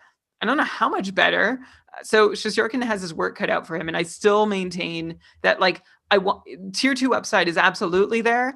I think it might be taking a bit of creative license to throw him up there, just assuming that he's going to be A, amazing, and B, see like 70% share of the starts. Creative license. It's our show. We're allowed to do that. But yeah, like I just think he's worth it. I think he has tier 1 upside. I think he might be the best goalie For in the sure. league. Like that's why I want him here. Like It's I just possible. love him. Yeah, but so you're like, this is a very projecty. This is not using like this is a gut call for you. This isn't using. Well, it is using all the numbers we saw. It's just a small sample size. But the small sample size was like so drool worthy that it makes me feel like I have to have him here. All right. But you're banking on him being deployed in a way he's never been deployed before and his performance holding up with that added deployment. So we'll see if both things ring true. I don't think it's impossible. These are just the reasons why I made a case to not include Shesterkin in the second tier. Okay, now I'm going to make a case to make this tier have only 9 goalies, but I'm happy to leave it here because we already agreed on this. But I'm seeing John Gibson we have here in tier 2 also. Yeah. He had a 904 save percentage last year. He's on a bad team on the Ducks. Like we once thought of him as a really good goalie. The good thing is he's a starter. Like, he's going to play a lot of games. I'm going to stop you there. We once thought of him as the best goalie in the NHL. I don't know if you ever did, but I did. He was a leader in Delta Fenwick save percentage for the 2 years before this last one. And in this last season, he still didn't even underplay his expected Fenwick save percentage by a whole lot, just a little bit below average. But Anaheim was a pretty hot mess. And we've talked about how there were a lot of changes, new coach, new personnel, new style, new system. And I hope that a whole lot of the dust has settled and that Gibson can go back to doing what he has done for the large majority of his NHL career, which is being one of the best and most reliable starting goalies in the NHL. And you know what? One point I'll give to Gibson that lets me agree with you and keep him in tier 2 is that if nothing else, Anaheim plays the most off-day games once again, just like every year, right? So of the 56 games that they're going to play this season, they're going to play 36 of them on either Monday, Wednesday, Friday, or Sunday. Actually, it's not the most. I'm just realizing here, Vegas has 39. So it's another reason to go for Robin Lehner, by the way, because the reason why this is valuable is normally in a fantasy league, right, you have 2 goalie spots. And so if you have 3 goalies and they're all generally playing on just Tuesday, Thursday, Saturday, then you have a lot of times where you're just having to sit one of them and like wasting that start. But if you could have 3 goalies and one of them be Gibson or Leonard, then that means that you're going to actually get more of the total games that your goalies play, which means more points. And that's why an off day goalie is really good. So that's another reason to like Gibson. And by the way, a reason we should have brought up for Robin Leonard, who now another reason to argue to maybe put him in tier 1, but we've already landed where we've landed and we have Gibson at the end here. Plus, if your league count saves, you're loving it. Or if it's like a points league where you don't have a big hit for goals against, but you have a big reward for saves. And if that math works out, then Gibson's going to get you a lot of points just from the volume of shots he faces. Okay. That's tier 2. Rask, Anderson, Leonard, Hart, Binnington, Hellebuck, Price, Markstrom, Gibson, and Shesterkin. And we are saying that if you want to get one of these goalies, we would say don't reach for any of them. Wait for one of the last ones to fall. Get that one. Get good skaters with your earlier picks instead.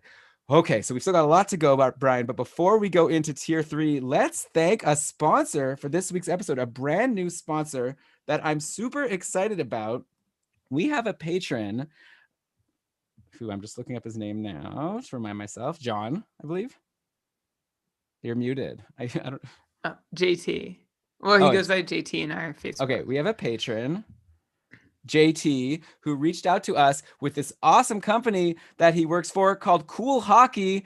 CoolHockey.com. This is your source for buying hockey jerseys. And look, you're listening to this podcast. You're a hockey fan. You love the NHL and its players. You're going to want to make sure you look good supporting your team. And at CoolHockey.com, they get that. That's why they offer great NHL jerseys at incredible prices. Whether you're a fan of the Ducks or the Jets, from A to W, we have what you need. They have what you need to support your team. This team has been the #1 online source for purchasing and customizing officially licensed NHL jerseys in North America since 1999. They care about quality, right? They ensure every product that leaves their doors is done to the exact specifications of the NHLPA. You're getting a good jersey from Cool Hockey, and we are very happy to be promoting them on this podcast episode. That's coolhockey.com. And here's the big tease that I said was going to happen. I guess it's probably 50 minutes ago now that I said was coming in 30. But our Cupful grand prize is going to include a hand-stitched jersey for the winner, courtesy of Cool Hockey. Hang on, I just want to make sure. I went.com. Oh, okay. .com, and like that's a really fantastic prize. This isn't just some like fly-by-night jersey making operation at coolhockey.com. Like they're based in Toronto. Everything is hand sewn, the letters and numbers, made in Canada. Any player, any team, any number. The selection is incredible. Everything is licensed by the NHL using the NHLPA specifications. And coolhockey.com has been around for a while, since 1999. And that's why we are so freaking happy to have them offering this Cupful grand prize this year. This is officially the biggest thing that you've ever gotten, the biggest tangible thing that you can put your hands on for winning the Cupful, which is a hand-stitched jersey from coolhockey.com. They're also going to produce the shirts for all our division winners. And if any of this has interested you, like new season coming up, you want a new jersey for it, right? You can save 15% off right now on home and away jerseys at coolhockey.com using the promo code KeepingCarlson. Again, the code KeepingCarlson gets you 15% off home and away hand-stitched letters and numbers on your jerseys at Cool. Use the promo code KeepingCarlson to get 15% off any home and away jersey at coolhockey.com. You know, Brian, I'm in tier 1 of the Cupful, so I might win that jersey. Remember, we gave away a prize to the winner of the playoff pool, and then that ended up being me. So I might just take away all the prizes from all of our listeners. But... Well, that's not very nice of you. Well, I'm gonna try. I'm definitely gonna try. Maybe I'll give the jersey to number 2 as a consolation prize after I mock them. But yeah, that's it's really cool. Thank you, coolhockey.com, and check it out if you want to buy a jersey. 15% off. What a deal. Okay, so we're going to tier 3 now. We still got a lot of goalies to go. That's okay, we got all night. So again, we've already covered 11, and now we're going to goalies who tier 3. I guess it's still goalies who are starters, right? We haven't gone into backups yet. And they're not like the worst starters. Like you'll notice that we don't have like the Ottawa Senators starter in this tier. Like it's still starters on teams that we think are decent, or the goalies decent, but just like we had to cut it off somewhere. We think these goalies like aren't as good as the 10 that we just mentioned in tier 2. So we're going to start off with a guy who's probably the most controversial. William Nadeau told me to put this guy in tier 2. I shot it. I brought it up with Brian and he shot it down. So here he is at the top of tier 3 at the very least. That's Ilya Samsonov, the new starting goalie for the Washington Capitals, who, just like Shesterkin, has come from the KHL. He's had good numbers. Last year, he played like more games than Shesterkin. He played 26 games, but only a .913 save percentage as opposed to Shesterkin's .932. But still, Samsonov, starting goalie on a good team in the Washington Capitals. Though, I mean, we've seen how the starting goalie on the Capitals did over the past couple of years, and Braden Holtby, not that great. So I guess there's that reason, and the fact that he's still new and hasn't proven himself. I like a couple of reasons to not make him as good of a bet as your Robin Leonards and Carter Harts. So I'm good with it, but he's a guy who, if he falls, he's like a fun swing because Samsonov does have the upside to be like a tier 2 guy. Yeah, for sure. And that's the thing with all these goalies, right? They all have the upside to be a tier 1 guy and the downside to be a tier 7 guy. Samsonov, I shot him. No, come on. Like the goalies, look at John Gibson last year, Carey Price in other years. Yeah, but tier 7 is going to have like Laurent Francois. Huge upside and downside for any goalie that you pick. Thank you for being overly specific. I'm just going to hit on that Washington piece first that you said about Braden Holtby not performing well in Washington. And I'm going to say that was more of a Braden Holtby issue than a Washington issue. Washington is just on the lower side of mid-range in terms of protecting their goalie last season, but like they're good enough for Samsonov to be able to come in and if he's a good goalie, succeed. We haven't seen anything from him. We saw him come over in 18-19 to North America, .898 save percentage in the AHL, which, I've heard and I believe that you can't really ever judge a goalie by their AHL save percentage, especially if they're new to a team or organization, because they're usually being coached and trying out new things. And it's like, okay for them to fail as they try these new things. Of course, he then had that .913 with the Capitals in 1920 last season. And I'm not saying I don't believe in Samsonov. I'm just saying I need to see him do something, anything at the NHL level before I really can buy in on him as being a goalie deserving of the tier 2 mantle, which to be there, you need to be someone who's a great goalie or is on a great team. And I think Samsonov and the Capitals fall just short of great. Not saying they can't be great, but the way I see them both, just a smidge less than great. Okay, I will point out, when you say you need to see him do something in the NHL, he started his career with a 16-2 record and a .925 save percentage. Then it kind of fell off the end. So he has shown something, but you're not convinced yet. I'm okay with it. Will's here in the chat saying he'll pull the trigger every day at that price on Samsonov. Great buy low, I guess. And there you go. We're putting him at the top. Normally we don't have these tiers ordered, but here, at least for me, I have him at the top of tier 3. that defeats the whole purpose of tiering. These tiers are not ordered. Well, clearly I'm saying for me, he's on the border. Right. Okay, so you're saying you could put him up to tier 2. Cool. Yeah, but not at the top of tier 2, So I'm happy to have him sort of right in the board. He's tricky. Some of these goalies are just hard to predict. Tiers are flat. Yeah. Tiers are horizontal. Fair. All right, so let's go with the other 1, 2, 3, 4, 5, 6. We still have 7 goalies now to go through in tier 3 against starters that just aren't that amazing themselves or aren't on the most amazing team. Next up, Mikko Koskinen on Edmonton. So Edmonton, good looking team, right? I mean, last year they had one of their best seasons in a long time. They've got McDavid and Draisaitl. Any game is a good chance that they're going to win it just because their offensive superstars can overcome whatever that goes against them. Even if Koskinen has a bad game and he lets in 4 or 5 goals, it's still a good chance that they'll still get the win because McDavid and Draisaitl and RNH, they could just go off. Koskinen is not as bad, I think, as some people make him out to be. He came over, he started really well a couple years ago. Then the Oilers gave him that crazy 4-year contract. And then he immediately started to stink. And I think ever since then he has that air about him of overrated, overpaid, not even that great. But let's call a spade a spade. Last year, he played 38 games. He had a .917 save percentage. That's good. And maybe, Brian, you'll tell me that he, overperformed some protection. But I don't know. Last time I checked, Edmonton's not known for being the best at protecting their goalies. So I'm going to assume that a .917 save percentage on the Oilers is impressive. Your assumption is right. I'll just jump in to tell you that. Yeah. Okay, that's great. Yeah. And plus, so Mike Smith is back as the backup, which is, if I was an Oilers fan, I'd be really annoyed about that because I think they would be better off having a really good tandem for Koskinen. And who knows, maybe Dave Tippett, who loves Mike Smith, will still make it a tandem, which I think is a mistake because Smith concerns me greatly, and you'll see how far down we have him. So I hope that Koskinen is going to get a good share of the starts, like maybe even more starts than last year, because last year there was a stretch where they were going back and forth, and even like a stretch where Smith was getting a run of games. So yeah, Koskinen, like decent enough goalie, I think, on a really good team. So that's why I like him here in tier 3.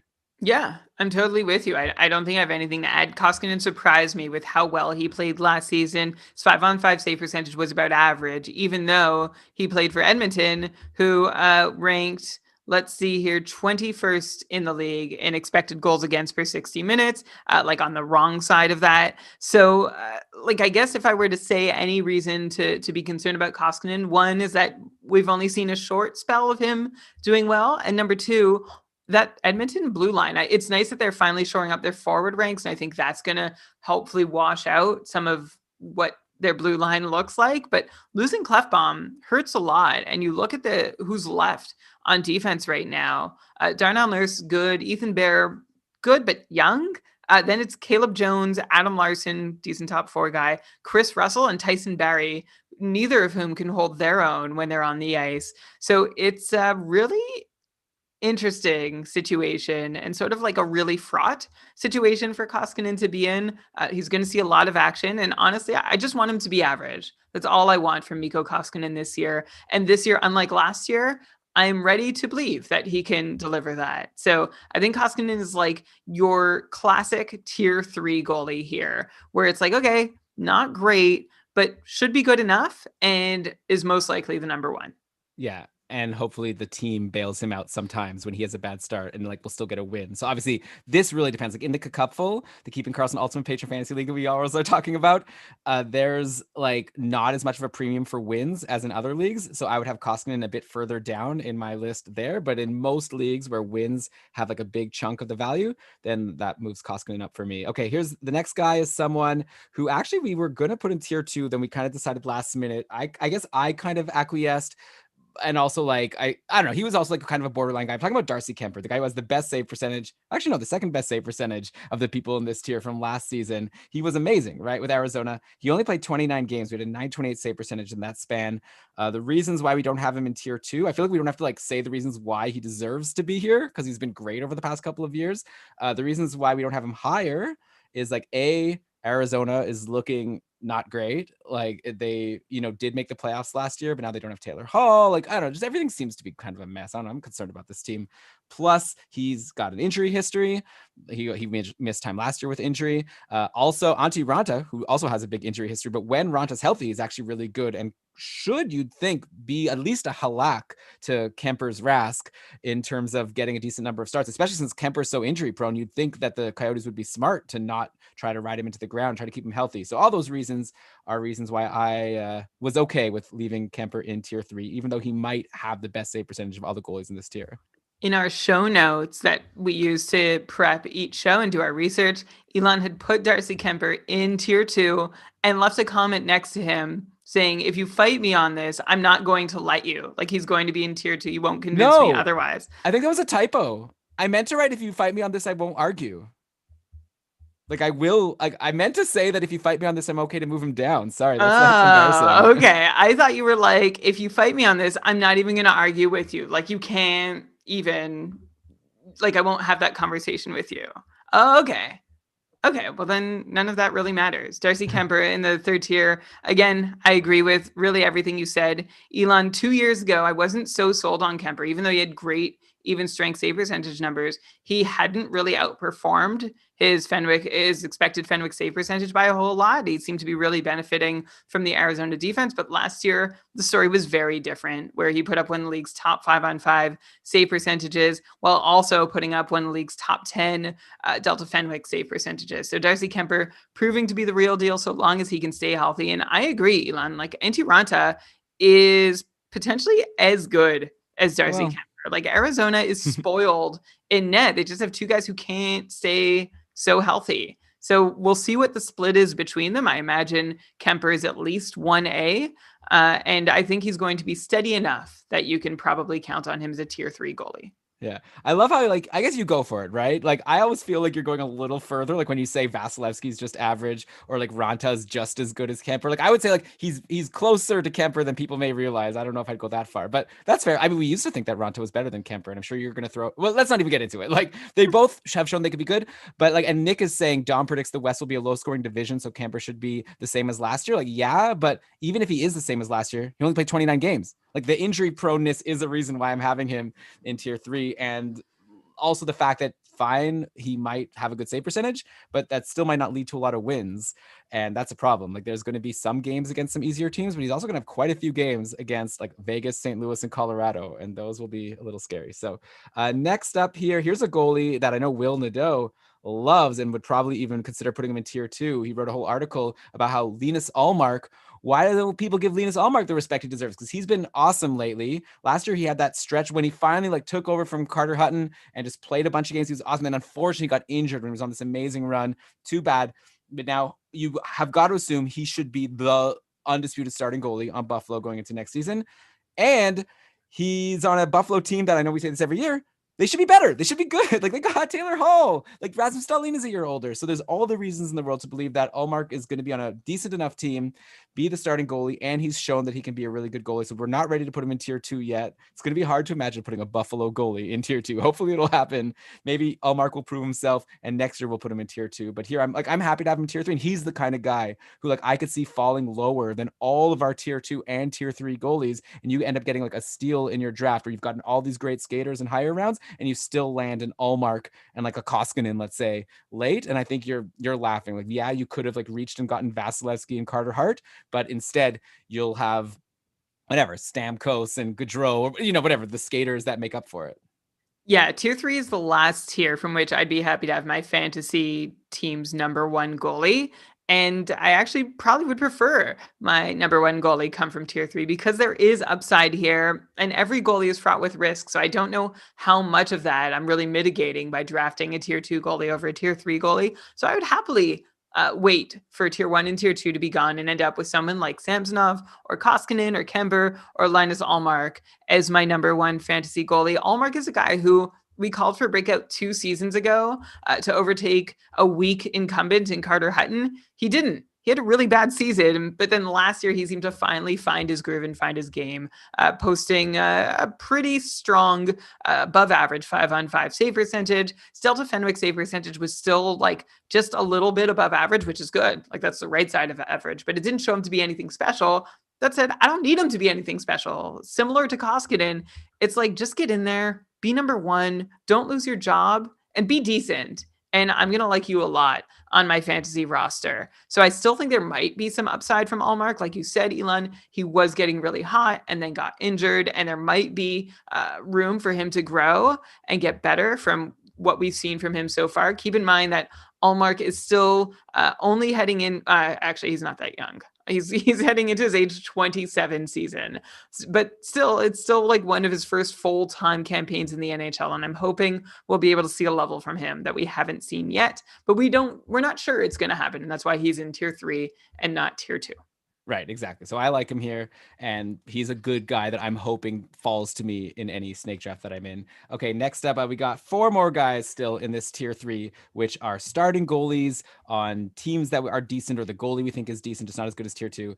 So next up, Tristan Jarry is now going to be the starter on Pittsburgh. They've gotten rid of Matt Murray. I know there's some Casey DeSmith truthers out there, but as far as we know, Jarry's they extended this contract. Seems like the Penguins see him as their starting goalie now. And like, you can't argue with the overall numbers last year, 921 save percentage overall. Again, a lot of that is like based on his like starting performance when he stole the job from Murray and things kind of fell apart at the end. But also the Penguins had injuries. Like there could be excuses. And like I said at the start of the show, right, there could be like other reasons, and you could put it both ways. You can say, oh, this is like a good sign for him for next year because he started so well. And then, maybe he just like needed some experience now. Or you could say that, oh, like other teams have figured him out and he won't be as good. At the end of the day, like starting goalie on the Pittsburgh Penguins has always been worth your time in fantasy, and the Penguins are still going to be a great team, I think. So yeah, Tristan Jarry is someone that I'd be happy to get. Again, there's red flags, and that's why we don't have him higher, but got to have him in tier 3.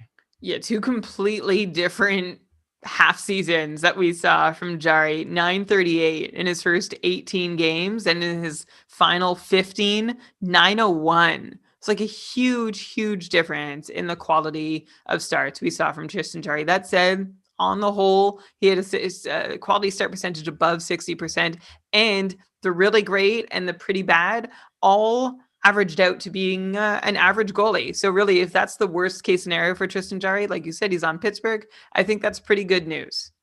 Okay, And I also, I guess I should just speak quickly to Casey DeSmith. Like he's lurking. I don't think he's totally out of the picture, but it became apparent the way that Pittsburgh was making their goaltending decisions over the last couple years that Jari seems to be their choice to be the one to take the job. I don't think they're handing it to him on a silver platter, but he's going to get first crack, and he seems to be able to be in a position to take advantage of that. Yeah, though, just a reminder, like going into last season, we were actually surprised that it was Jari who made the team as the backup and not DeSmith, because the year before, when Matt Murray was injured, it was Casey DeSmith that had the job, and he was awesome. Yeah, there was a whole waivers thing, though, right? Like they had to keep Jari up because they would lose him if he passed through waivers. So, and like they made a decision somewhere else along the line that really showed that they did not want to give up Jari for nothing. Like they really wanted to hold on to him.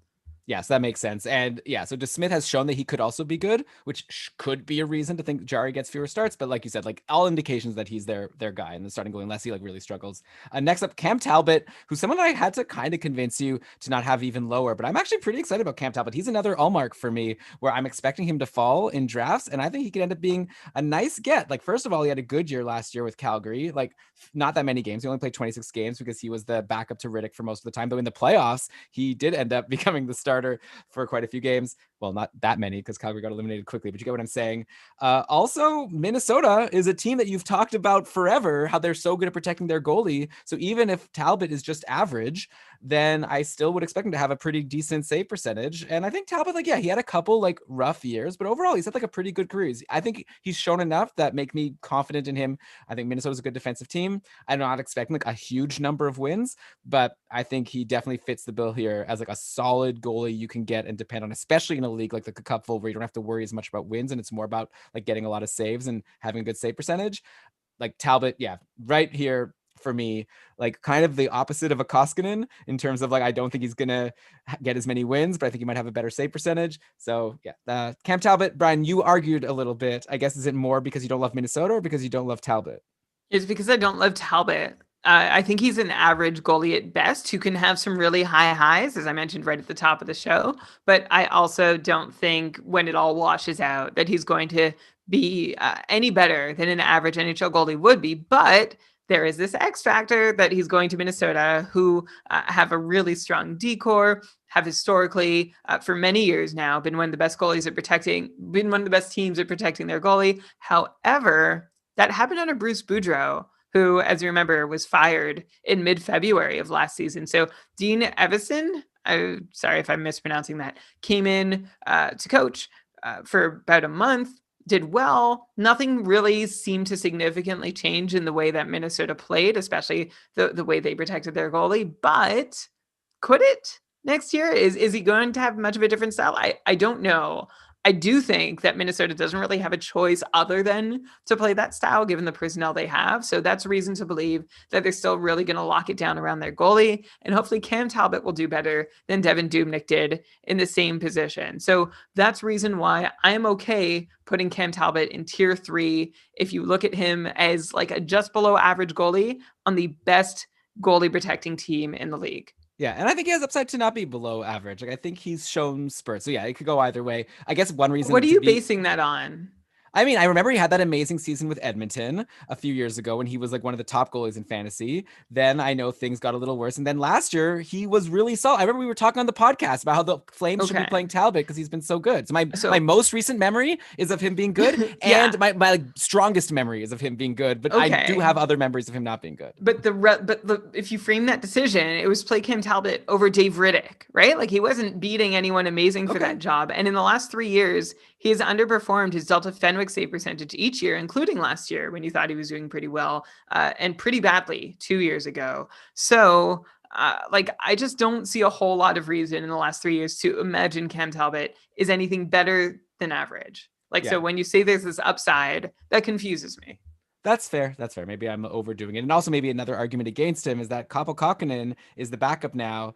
And so this isn't a situation in Minnesota like a couple years ago when Dubnyk thrived, where the backup was Stalock and he was like just nothing, like no one expected Stalock to do anything. Like Kakkonen is like an up and coming prospect, but I think the plan is that Talbot holds the net while Kakkonen is the backup and learns the ropes and eventually takes over. I don't think that happens next year, which is why I'm not too worried about Talbot losing starts to Kakkonen. But obviously if Talbot struggles, they do have another goalie that is a big part of the organization. So it could always happen that Talbot could get Binnington or whatever you'd call it, So yeah, that's another reason to not be so high on him, but I still want him in tier 3.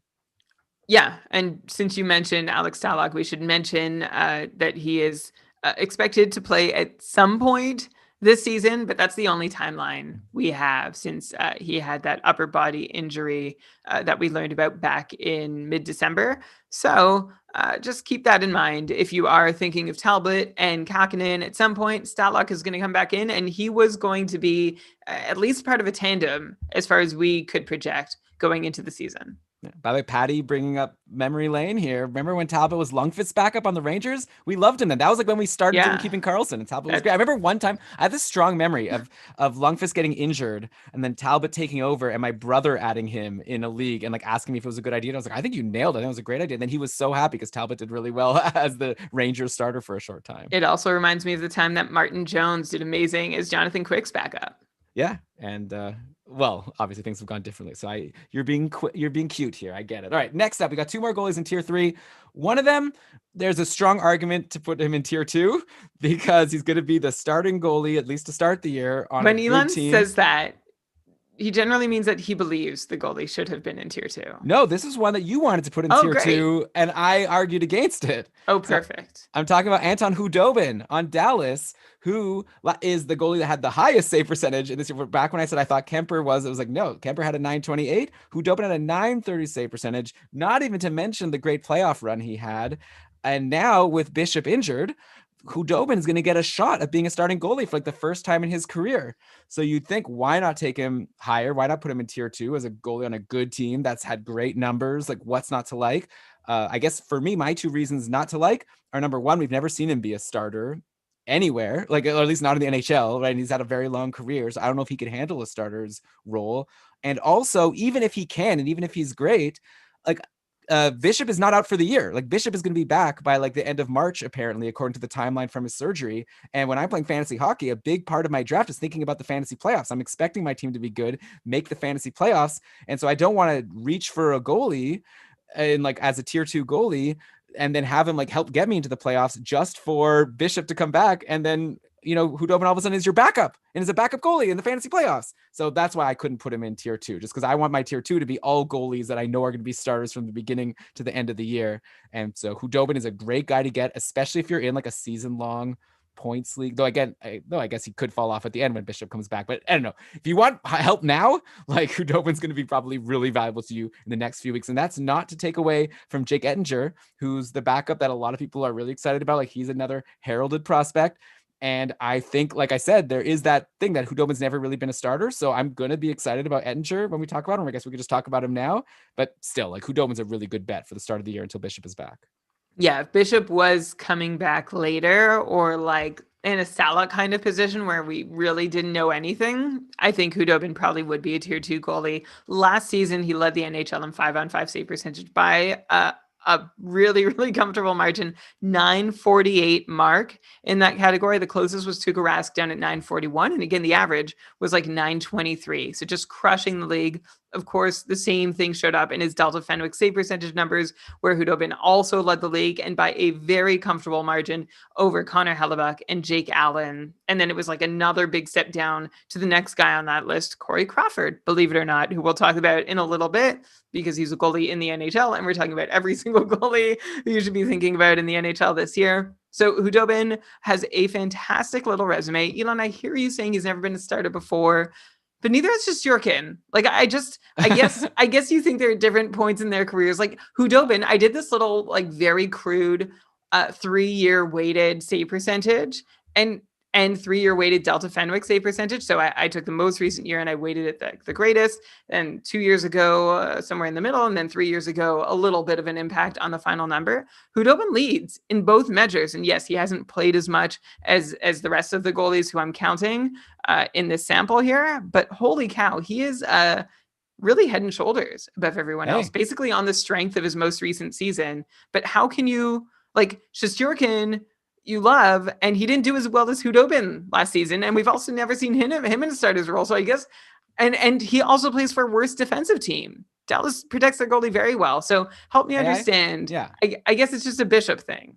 Yeah, like, don't get me wrong. Like, if Bishop was injured all year, then I would have Hudobin maybe higher than Shesterkin in tier 2. But Shesterkin, I expect to be a starting goalie come my fantasy playoffs. Okay. That's the difference. And also, Brian, I'm the one who said I want Samsonov in tier 2 because I'm not so worried about him not being, having ever been a starting goalie in the NHL. I like the situation. Again, with Hudobin, it's only because he's not going to be the starter. Okay. He's going to be like in a tandem. This is all I was hearing. But yes, now okay. Understood. So Hudobin would be higher if it weren't for him probably getting bumped from a number 1 position into a tandem position some like a month or 2 into the season. Yeah, or like with a month or 2 left. Yeah, okay. Then now let's talk about the last guy in tier 3 who's the opposite of Anton Hudobin last year, Sergei Bobrovsky, who played a lot more than Hudobin and had more wins, but was terrible. He had like one of his worst seasons ever with the Panthers for his first year there, 900 save percentage overall. Probably wasn't even worth, the only reason people held him all year is because they were probably always hoping that he would bounce back. But he didn't really. And yeah, only 23 wins in 50 games. It's not even like he was so amazing for wins. He actually did have the most wins of everyone in this tier now that I'm noticing. So that's something. But Bobrovsky, obviously we can't put him lower because I feel like that would be too mean after one bad year, but he's a guy to be nervous about for sure. Like, I'm nervous about Matt Murray and we didn't put him in this tier. I'm kind of like similarly nervous about Bobrovsky, but I don't know. For some reason, I just felt like we can't have him lower. I think it's just that upside that's there. Yeah. And by the way, it wasn't just one bad year. The year before, his last season in Columbus was also not very good. His quality start percentage was barely above 50%. He had 9 shutouts, but they came like 3 at a time in 2 random points during the season. Like, he really turned it on right at the end to sort of save his season and maintain, like, be able to just hold a 913 save percentage. But Bobrovsky has been bad for 2 years now. And I don't know what to make of him. I have no idea. I think he's a fringe. Like, he's not that. He and Matt Murray aren't that different, but he and Mikko Koskinen and he and I don't know, even Carey Price aren't even all that different. Don't, Brian. Let's just not even get. Well, Carey Price is on a much better team, but Bobrovsky has had such high highs. About as many and as to the same extent as Carey Price. Like, the one difference is the last memory we have of Carey Price is being like unbelievable. Yeah. So we'll see. I mean, we know that Columbus played a system that worked really well for Bobrovsky, and word is that in Florida, that system and goalie didn't quite agree the same way. So maybe they've ironed out some of those kinks this year. I like him as being someone who's falling a lot in drafts, who you could probably grab reasonably cheap and get a ton of saves from, and a decent number of wins, like not a great number because Florida's not great, but an okay number of wins, and still have upside for an above average save percentage. But yeah, my faith in him is definitely waning after the last couple of years where he's just been really unimpressive. Yeah. So we have him here, but Bob, if you have a bad year, you're not hanging in tier 3 for next year. You're going into tier 4. So tier 4 now. Did you want to say something before I get into it? I was going to say Will Nadeau's in the chat, who Elon keeps mentioning, is one of our resident goalie experts. Will says he watched a lot of Bobrovsky's games and said he was so unlucky with bad bounces and breakaways. So, I mean, Will disagrees about whether Bobrovsky was bad last year. I think he says he was unfortunate. It sounds like Will probably saw a little more of Bobrovsky than I did. But, I'm looking at my spreadsheet and I'm telling you what it tells me. Well, don't forget also that, Florida hasn't brought in any defensive depth to help. So it's just going to be the same situation again this year. Yeah. Like, they got rid of Mike Matheson, which maybe is a plus. But aside from that, no incoming studs. So quick, name 4 Panthers defensemen. Ekblad, Yandel, Such a pregnant pause. How about Mackenzie Weegar, the apparent prized defensive free agent whose value shot up this season as he hit UFA? Radko Gudas is there. I'm just seeing now. Yeah, and so is Anton Strawman, Oh. who we also forgot was there, and Marcus Nudivara, former Columbus player. So maybe he's bringing over some of that good Columbus juju for Sergei Bobrovsky. Oh, and did Bobrovsky ever play with? Oh no, I don't think he played with Gudas. Okay, so next, let's go to tier 4. This is a tier that we've split up into 4 sub tiers, and so this is what we're doing here. 4A, we're going to talk about some tandem guys, okay? So 4A are the people in tandems who like we think are going to like win out, if there will even be a win out. Like I just saw a quote coming out of New Jersey saying that the plan is for Crawford and Blackwood to split starts. So it might literally be a 50-50 thing there, but like we've decided to take each of these kind of like appealing tandems and give our best guess of who we think, if someone's going to get more starts, who it'll be. So 4A is going to be the people who we think are going to get more starts in tandem. 4B is going to be the people that we think are going to be in tandems and maybe get a few fewer starts. And then 4C, where if you're at a point in your draft where you just need starts, we've got our remaining starters that we're just very worried about and wouldn't want to have to rely on, but we still have them there. So that's the plan for tier 4. So let's start with these tandems. We'll just take them one tandem at a time. And then you'll see in the spreadsheet, how we split it into 4A and 4B based on who we picked to get more starts. Oh, okay. So let's start in some of the tandems aren't fully represented here. Like, for example, I'll just throw it out there. We have Cal Peterson here, who I believe is in a tandem in LA with Quick. I expect them to go 50-50. We have Cal Peterson in 4A, but not Quick in 4B, because I don't want to put Quick in like the conversation with like a Pavel Francouz or Eunice Corpusalo. So Cal Peterson, though, let's talk about him. I know another guy that Will Nadeau has loved. Like, he's been great in his short stints in LA. Last year, finally, when Jack Campbell got traded, that's when Cal Peterson got a chance to play a significant number of games. He's been great. Everything he's shown us in the NHL has been really good. I think LA is finally ready to take that step forward, go with their youth movement. I think that includes giving Peterson more and more starts. And I think that he'd be a nice goalie to get late. Like, you might still only get 50% of the LA games. And yeah, LA is not a great team. You might not get so many wins, but everything we've seen has indicated that he's going to give you a really good save percentage. So that's Cal Peterson in tier 4A, even though we're not going to put his partner, Jonathan Quick, in 4B.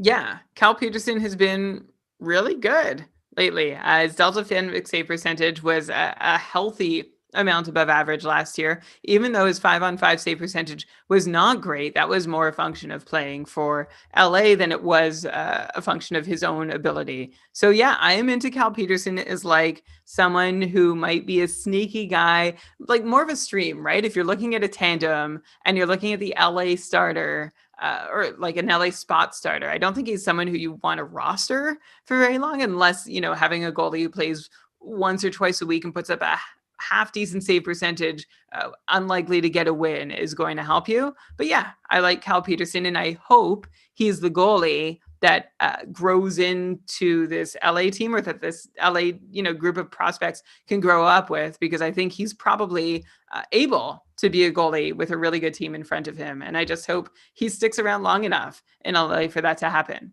Yeah, he might also be the kind of guy that you stream in to start, but like, I think he's better than Jonathan Quick at this point. So maybe the Kings just start giving him more starts, and maybe he's a starter. So I think he's a guy who has an ability to jump up, but so do all these guys in these tandems. But I think more other teams have said, no, we want a tandem, as opposed to LA, where I think they'd be happy to give Peterson more starts if he earns it. Okay, so let's get into some of these tandems now. So UC Saros and Pekka Rinne over in Nashville.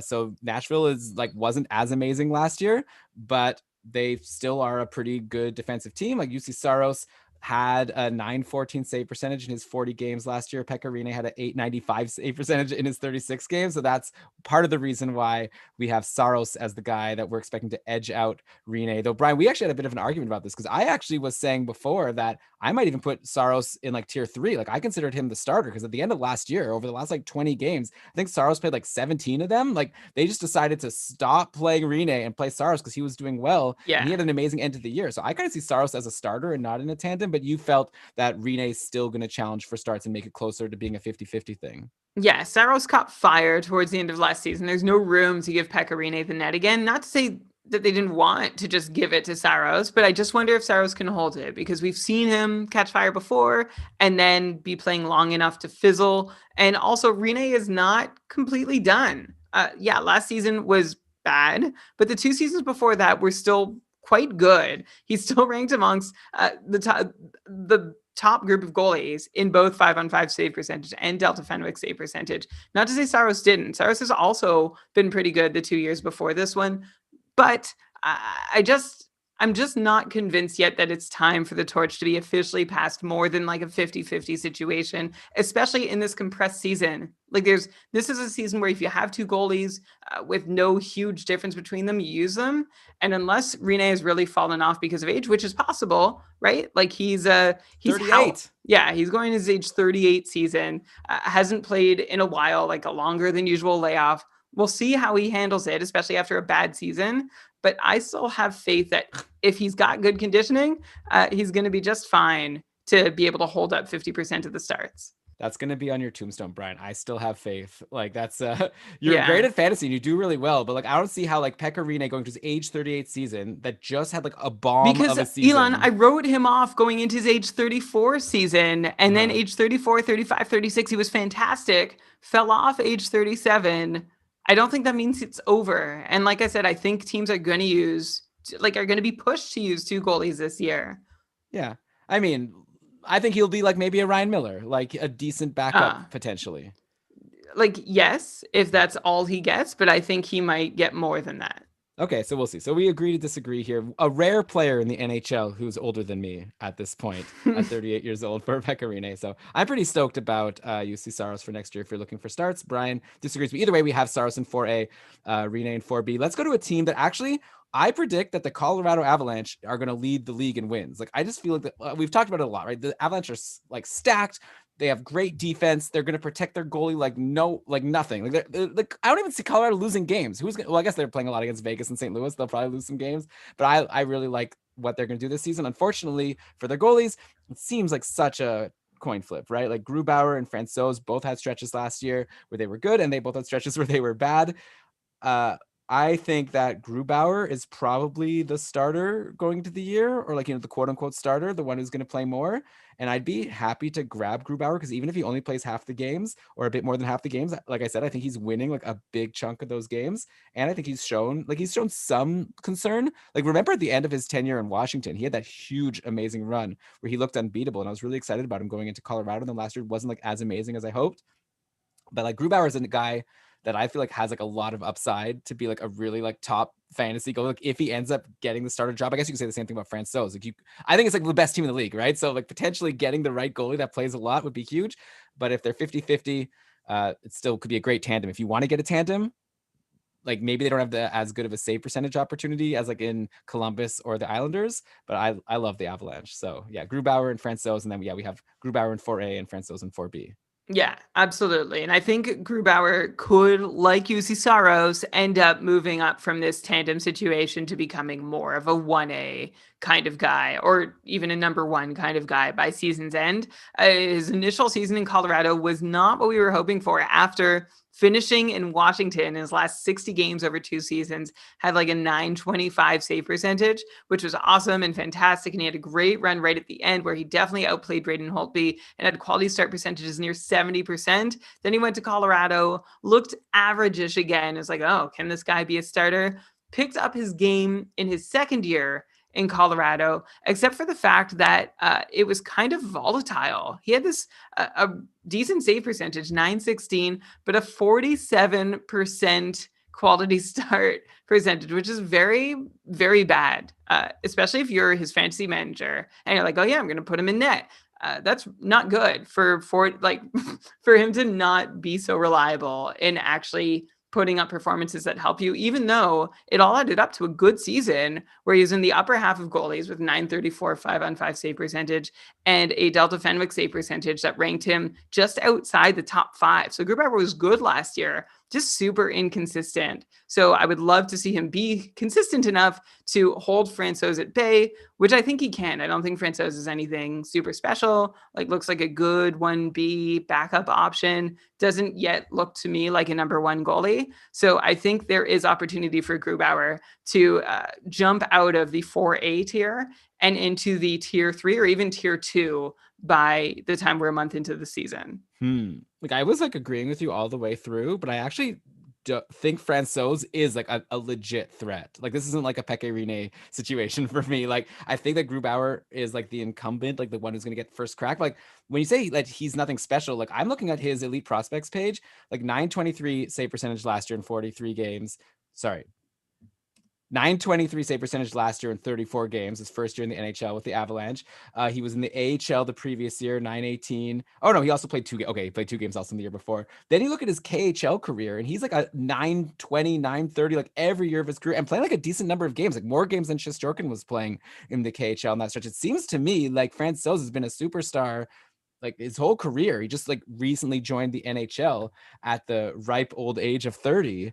But I think definitely if Grubauer struggles, like Francouz, I think does look like someone, at least from this elite prospects page, as someone that could be a starter in the NHL if he gets the opportunity. It's really strange because like it looks on the surface like he outplayed Grubauer, but those numbers that I mentioned that I look at show that he didn't. Like, he underperformed his Delta Fenwick save percentage. Hang on, I'm just gonna like double check because it is. Yeah, well, Grubauer like overperformed him by more than Francouz underperformed. It's like, it was a good season for Grubauer, even though his final numbers didn't seem to show it. And I think a lot of this is because of what happened on the penalty kill for both of them, where Francouz might have overperformed and Grubauer might have underperformed. And I also wonder if Colorado played a little more defensively for Francouz, which, as you can tell, is a theory that I'm looking up as I speak. And no, they played the same level of defense essentially for both of them. Yeah, okay. Like, again, like I'm not arguing with having Grubauer as our 4A and Francouz as our 4B. Yeah. I'm just saying that Francouz does track as someone that could have a lot of upside. Yeah, just so you, right. But like a huge part of Francouz's save percentage was this 901, on 909 on the penalty kill, which is crazy. Like that's madness. Whereas Grubauer was 860, which is like under where he should have been. So that's like one season. Like it's such a small sample size. I'm not weighing that. I'm looking at Francouz's whole career when I say that, not last year. Okay. Cool. Okay, so now we have the two like obvious tandem places where you're gonna get great save percentages, and that's the Trotz Islanders. And the Tortorella Columbus Blue Jackets. So it's really hard to predict again, like who's going to get more starts, but you just know that no matter who you have on that team, they're going to get you a good save percentage when they play and probably a decent number of wins. So we've got Korpisalo and Merzlikins over on Columbus. And then we've got Sorokin, who's another guy coming from the KHL, and Varlamov over on the Islanders. So our bets, for what it's worth, I mean, I don't know. Like Columbus, I think, is a total coin flip. Like Merzlikins is the guy who is the up and coming prospect that people have been excited about for a while. Last year, he like met all the expectations. He struggled for like 3 games. Then Korpisalo played like a ton of games in a row and was amazing. Then Korpisalo got injured. Then Merzlikins came in and he played a ton of games in a row and he was amazing. Ended his rookie season with a 923 save percentage. So great outing for Merzlikins. Then come the playoffs. Was it Merzlikins was injured? Or I don't know, but like Korpisalo was then amazing in the playoffs, right? And like had that like 8 overtime game where he had, I don't know, like Korpisalo was insane for Columbus. So it's really hard to predict what they'll do. I think if I had to pick one, I'd go Merzlikins, but I feel like this one's really hard to predict. And probably same with the Islanders, right? Because Varlamov was the starter last year. Like at first he was splitting starts with Greiss. By the end of the year, Varlamov was getting the majority of the starts, and he also was great at the end and was amazing in the playoffs. But everyone says that Ilya Sorokin is this like phenom, amazing goalie that's going to come in and be like a Shesterkin. So I'm going to put Sorokin in 4A because I think he's more exciting. And I think eventually the plan is maybe if it's not next year, it's the year after that Sorokin overtakes Varlamov. But yeah, so I've got it as Merzlikins and Sorokin in 4A and Korpisalo and Varlamov in 4B. But really, I think all of these could be 50-50 guys. I have nothing to disagree with you on it. I think you've done right in choosing the more exciting option to put in 4A and Sorokin and Merzlikins. they both seem to have an upside that's higher than their respective tandem partners in Korpisalo and Varlamov. I wouldn't write off Korpisalo or Varlamov, but if one guy is going to run away, is the likelihood is higher for me that it's going to be Merzlikins or Sorokin, but I know better than to really think I can predict these things. That's just like, that's very hunchy and gutty. Yeah. So Brian, let me ask you this. Let's say you've drafted Elvis Merzlikins in one round and you're thinking, I need one more goalie still. It's your pick to go again. Sorokin is gone. No, let's say Sorokin's still around. Sorry. Okay. Let me say it again. You pick Merzlikins in one round. Then you're thinking, okay, I still need to get one more goalie. Now it's the next round. You can either take Korpisalo to get that tandem in Columbus, or you could take Sorokin and have the two guys that we both have in 4A. Would you rather have Merzlikins and Sorokin, or would you rather have Merzlikins and Korpisalo? Yeah, I mean, that's a really tough one, and it'll depend on what you're looking for in your categories. We disagree on this, I think. I would like the comfort of the cuff, especially. I have no idea how, like, this season, how game day updates are going to go and how much things will change and when goalies will be announced. I'd rather just know that I'm going to have the starter on one team rather than take two lotto tickets, even if they're weighted lotto tickets, take two lotto tickets and potentially end up without a goalie, assuming that there are none left in free agency. If there's a whole bunch of like streaming quality goalies in free agency, I'll take the two lotto tickets. But if they're all gone, I want to cuff one team.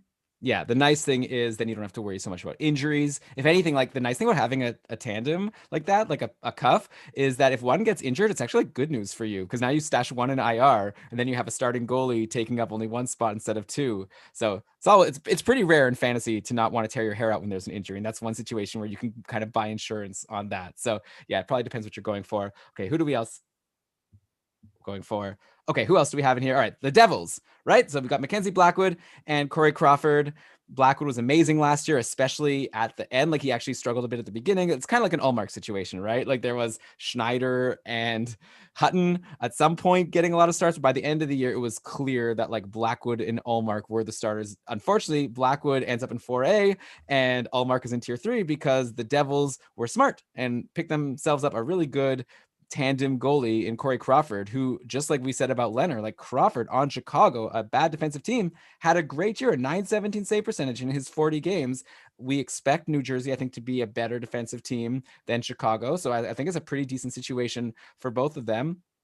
And yeah, I don't even know how to pick. Honestly, this one is the one I'm like, I was thinking Blackwood when I woke up this morning, and now I'm kind of starting to think that maybe Crawford will play more games just because they signed him to the big contract and he's the veteran and he's still like has shown that he's got something in the tank. So I don't know, but like, who knows for next season? Long term, obviously it's Blackwood's net, but Crawford, I don't know. They're 50-50 to me. I would probably bet Crawford if I had to like gun to my head and pick one to play more than the other. That's yeah, I'm not with you on that. I think the Devils want Blackwood to be their guy, especially long term. They paid, I still think, a little below what market value should have been for Corey Crawford. Like if Robin Lehner got what he got, what was it? It was more than 5.5. That was his last contract.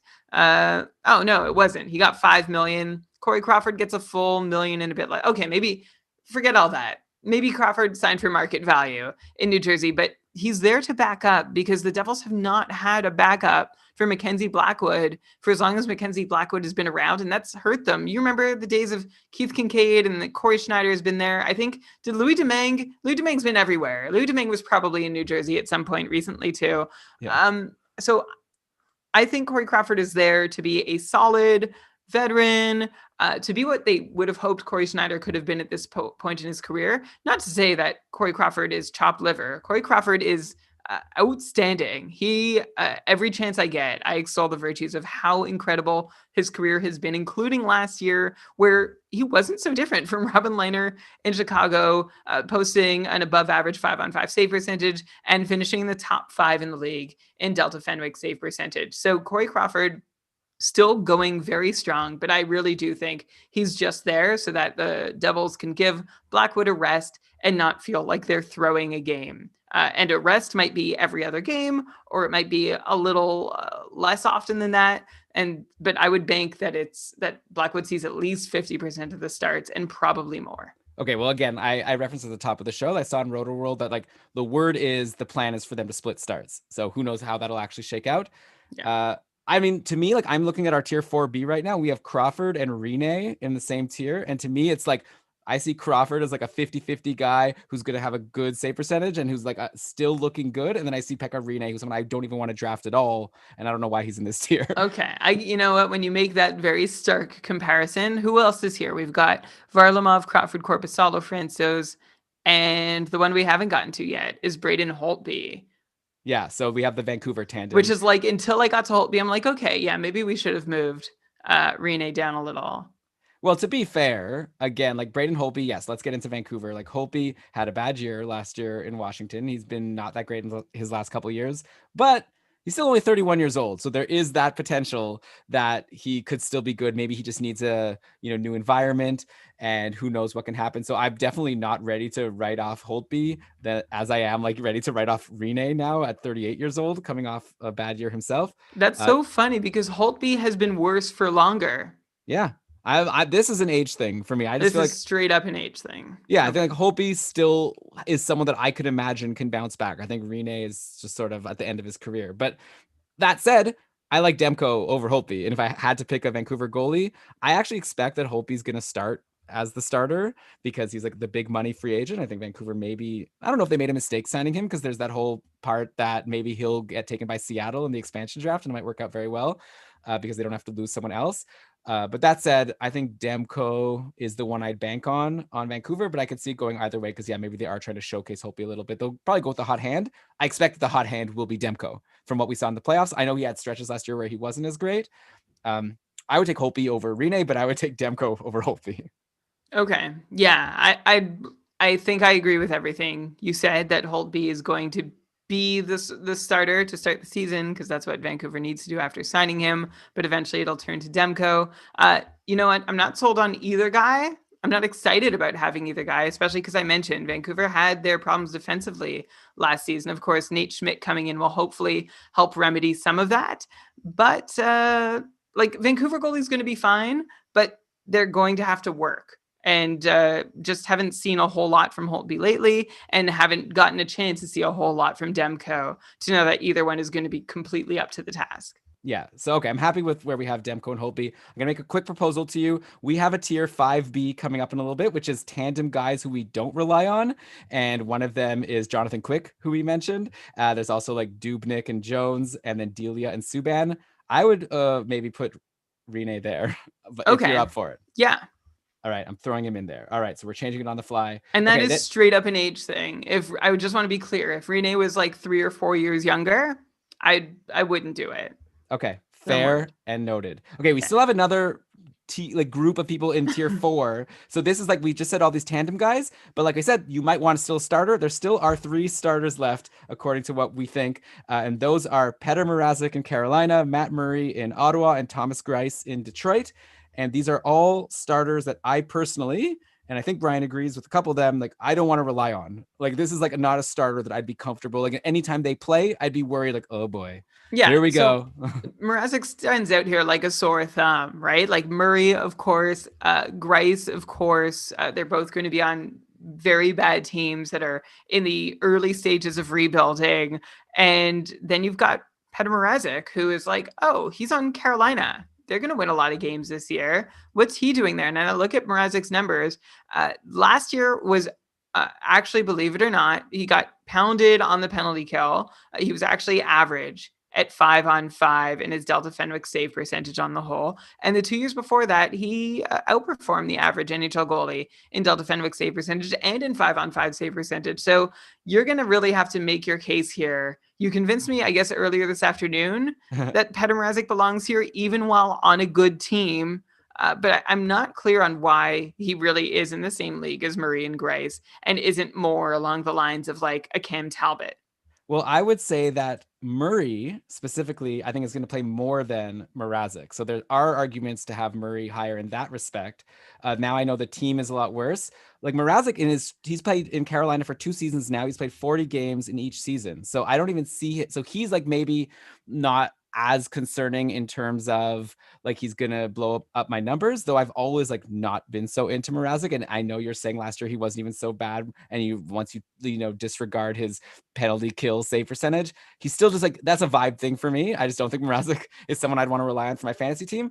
And also I think that Carolina, if they do what they did last year, he didn't play like so much. Like, I think that Reimer is someone who could still play a decent number of games. They also have Alex Nedeljkovic in their little taxi squad that might also challenge to get some starts. So I don't want to have Mrazek in the same tier as those other tier 3 guys where we put the rest of our starters personally. But the trouble with Mrazek is he doesn't see a lot of work each night. And so when you don't see a lot of work and you give up a couple goals, it looks worse than if you saw more work and you gave up a couple goals. Well, that's an argument to maybe like him less, because if your league counts saves, he's not helping you there. No, I know. This is what I'm saying. So like, I think he's a good goalie on a very good team, but he's just not entrenched as a number one and doesn't see enough work to recover from a bad save percentage when he gives up 2 or 3 goals in a night, which is perfectly defensible. But I think this is one you might regret, Elon. I think he belongs closer to tier 3.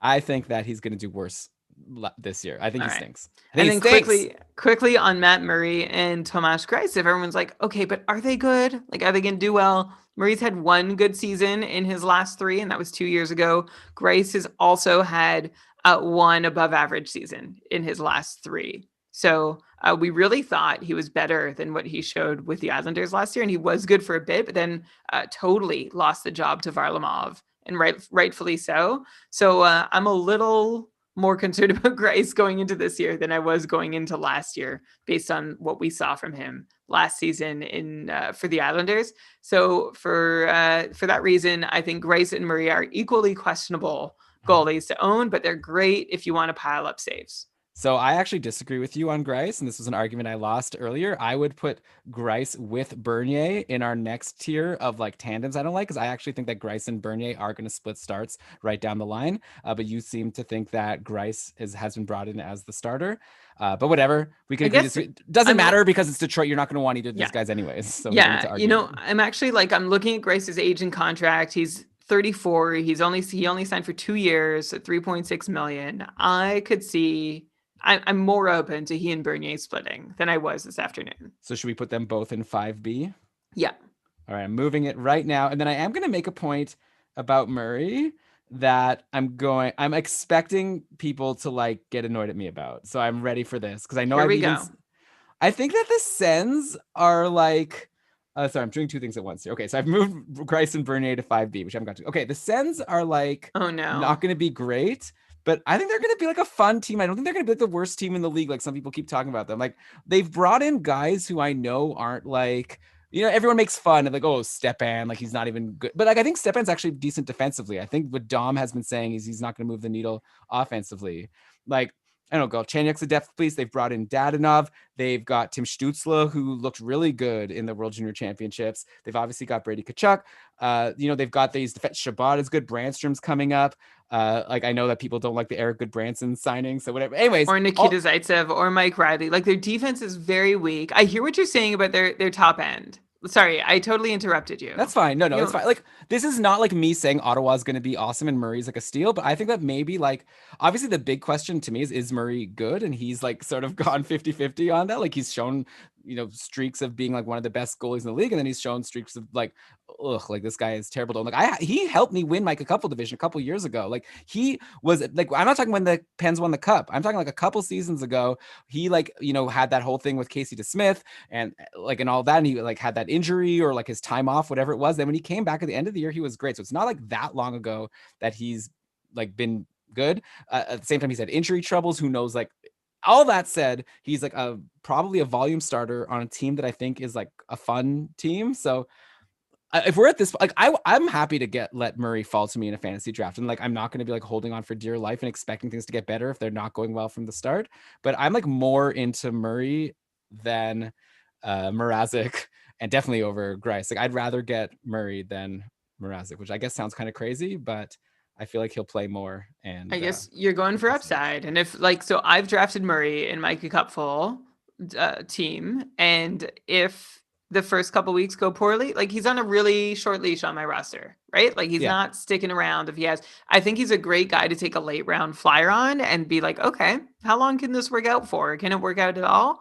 And somebody you can cut bait with quickly. If it doesn't, you just don't want to draft him as a guy, like as a goalie who you're going to feel like you need to replace if he doesn't work out. Like, I don't care if I drop Matt Murray and there's no goalies on the wire. Who cares? I'll grab a skater instead. That's the position I'm in. But one thing I do, I will just echo what you said about Ottawa. Like, they have Chris Tierney and Derek Stepan and Artem Anisimov. And I think in those three guys, they at least have three players capable of playing center who aren't completely awful as two-way players. Like, they need those sort of anchor guys to be able to, like, okay, like keep whoever they're on the ice with from getting completely filled in. Like, it's a decent base. I guess I don't know if there's an argument quite to be made for Cedric Paquette being in the same vein. I don't think there is. No. But then, yeah, you look at the wingers and you've got Kachuk and Dadonov and you've got Colin White who might take a step forward. Connor Brown can be a solid top six player. You look at Tim Stützle, maybe taking a step forward. I see what you're saying, that Ottawa, at least on offense, might not be quite as bad as everyone's making them seem to be. But on defense, it really is a gong show. Yeah, well, but I do like Shabbat and Branson. They might have a really good high-end part of their... Two out of their six defensemen might be okay. Yeah, better than okay. Well, one will definitely be okay. Brandstrom could be okay. And like if Yaros or Wolonin get some time in, they'll also be okay, hopefully. Anyway. A high draft pick in Lassie Thompson. I don't know. By the way, in the centers, you didn't even mention like the Logan Browns and the Josh Norrises who might finally come in and start doing something. Yeah, Drake Batherson and Alex Formanton. Like it's going to be an interesting year. Oh yeah, for sure. It's going to be fun. Yeah. Okay. And it's going to be really fun watching them play like the Leafs and like some of these other, like the Oilers, and like see how they compare. Okay. So next we got tier 5 where we're split them into 5A and 5B. So 5A, we're saying these are like for sure backup goalies, but like good backups, like like guys who are going to, like when they do play, you're happy to have them in your lineup. They're going to be good. Then and they're going to play maybe even a little more than the average backup. Oh, okay. So actually a couple of these guys might not be like as like, you know, chef's kiss as I just did, but like at least like a guy who might play a decent amount of games. Then 5B are the remaining tandem guys that we've already kind of mentioned that are like, I don't expect them to be forwards. I don't expect them to be starters or backups. I expect them to be like 50-50 like these last few we've talked about, except I just don't want them. And so it depends like who, if you want more starts or more quality. So 5A, the backups who are good. We've got Yaroslav Halak, who is like this tier should be named after him. This is the Halak category because he's like the best backup you could have in fantasy. Like every time he plays, he's great. He plays a decent number of games. So yeah, he's a really solid guy to get late in your draft. Then we have Antti Ranta, who we've already mentioned as like when he's healthy, which is kind of rare, but he's like really good, it seems, on Arizona. Then we have that's maybe a demarcation point here. We have Marc-Andre Fleury, who's on a really good team. And yeah, he struggled over the last couple of years, but I wonder if as a backup, he might do better. Like when the pressure's off a little bit, I think that Fleury is someone who I'd still be happy. Like if he was like a free agent and then like Vegas is playing and they've announced that Fleury's starting, I wouldn't be like nervous to start him. I'd be kind of excited because, you know, he's Marc-Andre Fleury and he's on a good team. And so he gets points for me for that. And then James Reimer, who we have here, because I don't know why. Because we like Carolina, right? Carolina's a really good team. And I think he's going to play a decent number of games if last year was any indication. So I don't know. Maybe Reimer doesn't belong here, but that's tier 5A. Halak, Ranta, Fleury, Reimer. Yeah, so Halak and Ranta definitely belong here. Fleury, I think, is more or less done. I have no faith in him to really even be a great spot start, unless you're just looking for a win, in which case, go for it. He's only there because he's playing for Vegas. Why is it crazy? Like, so, but I just don't get, like, sometimes with how you decide with it. Like, Pekka Rinne just had like a terrible, terrible season. And yes, still think he has something left. He had good seasons 2 and 3 years ago. Marc-Andre Fleury has been bad now for 2 years. Pekka Rinne has just been bad for 1. But 2, okay, so that's the difference. 2017-18, Fleury was amazing. 2018-19, he looks like he was average, and then last year didn't go that well. But like I said, I think as a backup, it's a different job than being a starter. Okay, so look, I agreed to put him in this tier. I think whatever questions I have about his ability to play, maybe as a backup. And for Vegas, who's a very good team, things will be just fine. Reimer, like the whole Carolina thing and the way you're thinking about them really throws me. Reimer is sort of just like a slightly less certain version of Mrazek. Like he was good last year, bad the 2 years before that. It's just like they're never both good at the same time, and so no one can actually run away with the job. And they both play for a very good team, so it's all very confusing in Carolina. I thought one year I had it made by getting the tandem. I think that was the year they both got injured. Oh, oops. Okay, you've convinced me. Reimer, I'm putting in tier 6. He's not a great backup. He's just a regular backup. Okay, so then we have 5B. So again, these are tandem guys that we don't want to rely on. We got the San Jose Sharks guys, Jones and Dubnyk. Like, what is there to say? Like, I will say that San Jose, I think, will be better than last year. Like, I would hope so. Like, again, like if they're healthy, like Couture and Hurdle are healthy, like if Karlsson and Burns can get back to how they were a couple of years ago, like Karlsson obviously is health. Hopefully we're expecting him to be fully healthy. I think if the Sharks are like fully healthy, I think they should be a good team, maybe even a team that could challenge for the playoffs again, or at least be in, not like as like out of the picture as they were last year so early on. And so their goalie could be good, but at this point, like Jones and Dubnyk have both been so bad. It's like such a weird thing they brought in Dubnyk. I guess they just want to have like an established guy so that when when Jones falters, they have someone else. I heard a podcast interview with Sheng Peng, Brian, who once was on our show. I know you're a fan of his. He was on Dmitry Filipovich's podcast, and Sheng mentioned how the Sharks brought in like a different goalie coach like midway through the season, and then like Jones and Dell actually did better at the end of the year. And so he has some hope that maybe the Sharks have like updated their system or something or done something. I don't know. I'm grasping at straws here. Like we have them in 5B. I'm not relying on these guys, but there could be some upside if you pick the one who's going to get more starts, if the Sharks have a better system and if they, get back to winning. But that's them. Okay, then we have Rene, who we've agreed to put in here as tandem guys we don't want to rely on. We've got Chicago guys, right? Delia and Malcolm Subban. Subban's like had a few opportunities in the NHL, has never really done much. Colin Delia had a decent run a couple of years ago, didn't play last year. They also have Kevin Lankinen, who like what I've seen on Twitter is that they're going to start the year with Delia and Subban as the tandem, but I wouldn't be surprised if Lankinen gets a shot at some point because like why not? Why not put him over Subban or Delia if they're struggling? Then we have the Detroit guys that we've already discussed, and then we have Jonathan Quick, and that finishes up this tier 5B of tandem guys we don't want to rely on.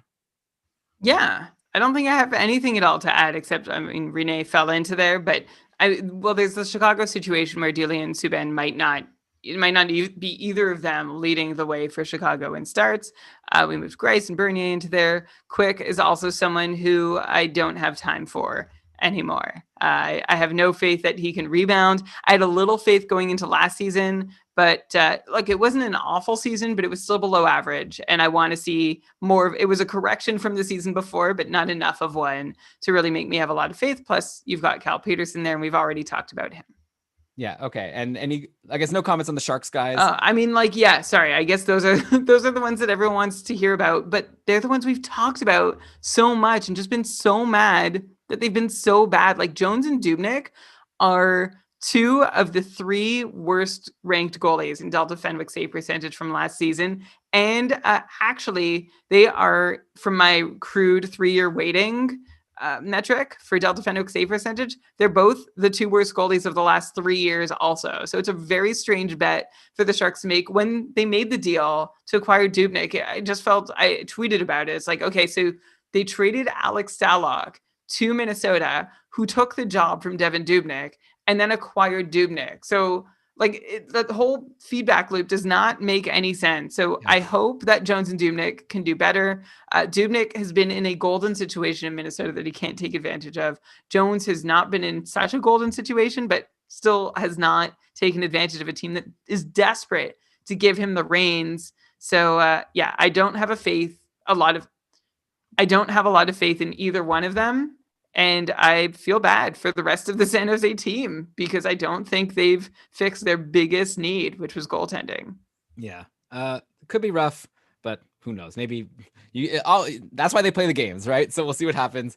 They have a lot of high-end talent, so it's hard to completely write off a team with such a strong, I guess, aging core, but still like a strong core. This is what we said last year and the year before about Martin Jones. It's very hard when your goalies just kneecap you night in, night out.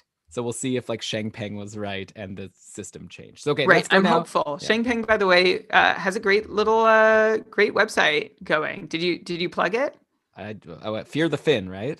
No, sanjosehockeynow.com. Oh, what's on Fear the Twitter Fin? at SJ Hockey Now. I believe Shane used to write for Fear the Fin. Okay, so forget them. But now has like a great, like it's a fantastic. I'd say it rivals The Athletic in terms of information about the Sharks, like Okay. Sharks coverage.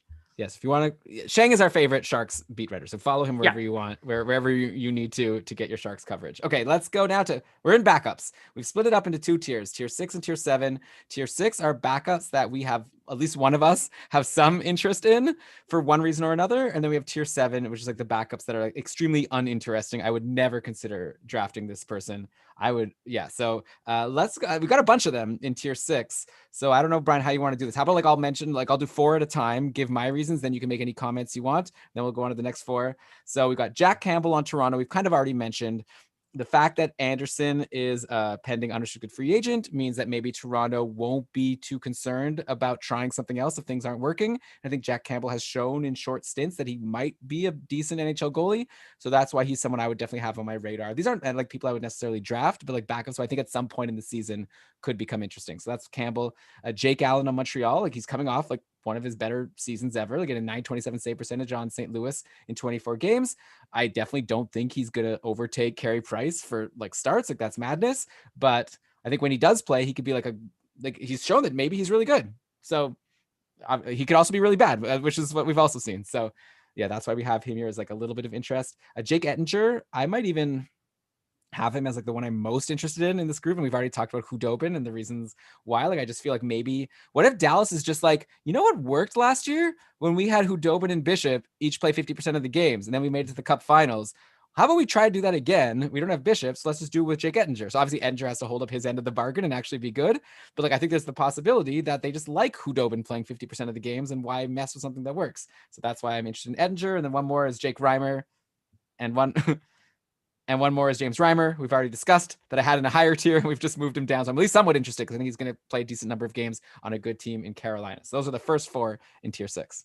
Okay. Yeah. So Campbell and Allen both in similar situations where they play for good teams and have shown some ability and are going to be called on because they're both joining teams that have been without backups for so long. And that's been an Achilles heel. So both teams want them to succeed and hopefully will use them to spell their goalies a little bit more.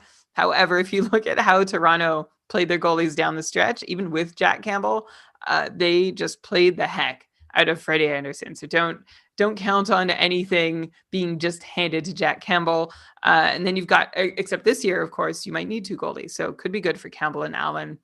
Same with Jake Ettinger, except he's not proven to, like, it's imagined that he has this upside to have these short stints that we've seen from Campbell and Allen. And then James Reimer, we already talked about. Elon, how about I'll go first for the next 4? Go for it. Okay. Next 4, we've got Alexander Georgiev in New York, who, like we mentioned earlier, was sort of playing 1A, 1B with Shesterkin. He seems like to be a guy that the Rangers either wanted to showcase or still believed in. And it wasn't clear which way that really crumbled for New York. But in the time that he's spent in their crease, he's looked like an average NHL goalie, which, is pretty good, who can go on a hot run here and there. Kaapo Kähkönen over in Minnesota, if Cam Talbot fails, he is an up-and-coming prospect who we'd like to see get a shot and see what he can do. Casey DeSmith, who we talked about, is the flip side to Tristan Jarry. If Jarry can't hold the job, but I do think that it'll be an uphill battle for DeSmith to actually get a crack at being the number 1 goalie. And then David Riddick, who has had so many chances to earn our plaudits and praise and finally was given a chance to run with the puck last season and did not take advantage of it. Sadly, season before that was really good when he was splitting time with Mike Smith for whatever reason, but he's also shown to be fairly inconsistent. And while he's been given the name Big Save Dave, those big saves happened few and far between last season. It reminds me of my brother who sometimes goes and plays goalie. I wonder if he's going to listen to this show. But like, he plays sometimes in like rec leagues, whatever, nothing like professional, obviously. But like, he is the kind of guy who like every once in a while he'll make like a really big save and he'll tell me about it and be like, Elon, like, oh, you should have seen the guy passed it across and I dove and I go like, hey, it was awesome. And I'm like, nice. So what was the final score? It's like, oh, we lost like 11-2. So it's like he made some big saves, but also, overall wasn't able to get his team to win, and maybe that's what happened with Big Save Dave. I feel like also just the big thing with Calgary is they have Markstrom now, so like Riddick, even like he's lost his chance. His chance is gone now. Markstrom would have to really struggle for him to get another chance, and I don't expect that to happen. Of that group, Kokkonen is the one I'm most interested in. I guess here with these like backups, I'm interested in the guys we haven't seen before, just because I feel like they're the ones with the upside. So your Ettingers and your Kokkonens are exciting. Okay, next for so Kevin Lankinen, we've discussed in Chicago. And if you recall the show with, I think it was with the one with William Nadeau also, like Lankinen could end up being the starter there. Like, who knows? Like, it's Delia, Subban, and Lankinen. And like, sure, we've put Lankinen here as a backup, but I think who knows, like 50% into the season, maybe Lankinen's the starter. That said, is that even good? I don't know. Chicago looks like they're already doing a rebuild. Plus, now they have news that both Kirby Dach and Jonathan Taves are injured. So that just makes things worse and worse and makes you less and less interested in having one of their goalies. Ville Husso in St. Louis. So yeah, if like Binnington struggles, like it's happened before in St. Louis that a backup's come in and become a superstar. So maybe it could happen with Ville Husso. Then we have Ryan Miller and Brian Elliott, who I'll be honest, I would put them in tier 7 as backups I'm completely uninterested in, but these are Brian picks. You're still interested in Miller and Elliott. I can't imagine myself drafting these guys in any leagues, and they would be nothing more to me than a spot starter. So, but I know you're going to say that they've been good recently.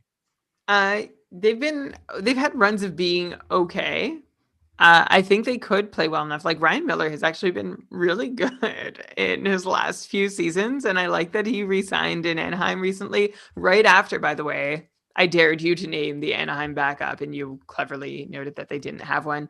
And Brian Elliott has also been at least half decent for 2 of the last 3 seasons and plays for a good team in Philly.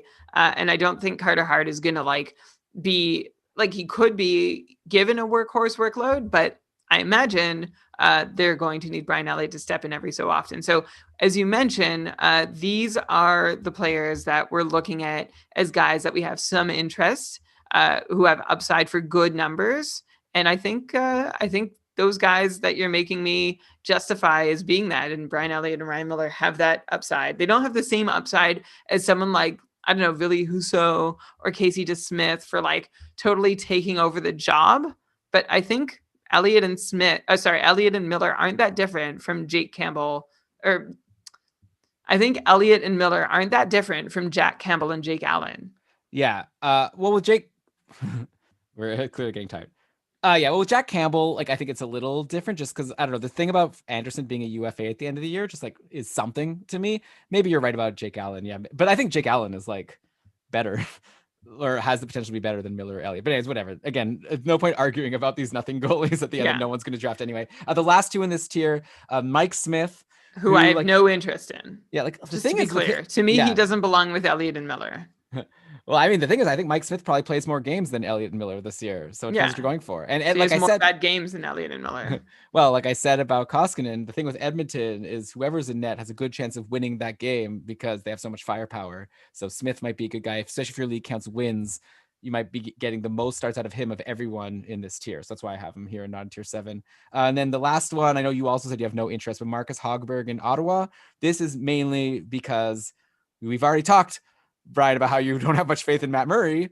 And I know the Sens are going to give him a super long leash because they gave him that long contract, but also he has an injury history. So I think it's like not outside of the realm of possibility that Murray goes down or Murray like really struggles and then Hogberg gets some starts. And I'm not saying he'll be great, but like Murray, you might get a lot of saves. Ottawa might be an interesting enough team that you want to run with their goalies getting starts for a while. It could happen with Hogberg. So that's tier 6. Tier 7, we've got the rest, right? All the backups that we haven't mentioned yet that clearly we have no interest in. So I'll just run down the list quickly. And you could say, I don't have anything to say about any of them. But we've got Carter Hutton in Buffalo, Chris Drieger or Sam Montembeault in Florida. We'll see who gets the job either way. Like Florida stinks at deep. Like we already, like even Bobrovsky. But Drieger had a .938 save percentage last year. Yeah. So the thing is, like, I just don't see any chance of him getting a lot of starts. But yeah, maybe there could be an argument to have Drieger higher. I'd hope that instead if Florida becomes good, then hopefully Bobrovsky is the goalie. But yeah, so he's there. Curtis McElhinney on Tampa Bay, which is funny because he's like on Tampa Bay, the Cup champion. He's probably a good stream when he plays, but just like to me, he's like, that's where I'd put like Elliott and Miller, like with a McElhinney, like he's fine, but there's just no chance of any upside because of who the starter is. Oh yeah. Same with Laurent Brossoit over in Winnipeg, same situation. Because Winnipeg's like a really bad team also. So and what I would say is I would move McElhinney potentially up then so those two guys down. Maybe it's just like a matter of our definition of why we're interested. So we're really splitting hairs down in the final goalie tier. Yeah, and speaking of the final, here's the final goalie in tier 7, Craig Anderson, who just signed with the Washington Capitals. And unfortunately for Henrik Lundqvist, he's having that heart surgery, and so he's not going to play this year. And obviously, we wish him the best. So it's either going to be Craig Anderson or this other guy, Vitek Vanacek, I guess, are going to fight to be the backup to Ilya Samsonov. So they're there. I don't know. I made a tier X, Brian, by the way, of goalies who like probably aren't going to even play this year or are injured. So Ben Bishop is there, Alex Stalock. I mean, you might as well draft Bishop, by the way, in the last round of your draft, if you could stash him in your IR. Because like I said, he might come back by like April. So he's not someone to forget. Stalock, I don't care about. Then we have Vanacek in Washington, who I mentioned. And then I wanted to also throw out Alex Nedeljkovic as a guy who, like we said, will be on the taxi squad in Carolina. And you've heard how little faith I have in Petr Mrazek. So I think there is always the chance that Nedeljkovic gets some games in this year, and we'll see like what he can do. So wanted to say his name. But Brian, that's it. That's every single goalie, and we've put them into tiers. How are you feeling? Oh boy. Hopefully a little more exhausted than anyone feels after having listened to that. I hope it all made sense. I hope you enjoyed our Smörgoåliesbord 2021. It'll be several months before we do it again, although last year we actually did a mid-season one. That was wild. Do you want to do a little recap, Elon, before we close it out? Sure. Okay, so here we go. The recap. By the way, you could check all this out, keepingkarlsson.com/goalies. And it's also linked in the show notes if you somehow forget that very easy URL. So what do we have here? This is going to be long, but okay. I'm going to try to do it in as few breaths as possible. Oh, okay. I thought we would just alternate tiers. Well, let me try to do as many as I can in my first breath, and then after that, we'll alternate. I'll take over for the second breath. Tier 1, Vasilevsky. Tier 2, Rask, Anderson, Leonard, Hart, Binnington, Hellebuck, Price, Markstrom, Gibson, Shesterkin. Tier 3, Samsonov, Koskinen, Kemper, Allmark, Jari, Talbot, Hudobin, Bobrovsky. 4A, Saros, Grubauer, Merzlikins, Blackwood, Sorokin, Peterson, I should say, Demko. 4B, Holtby, Francouz, Korpisalo, Crawford, Varlamov. 4C, Mrazek, Murray. 4A. Okay, stop there.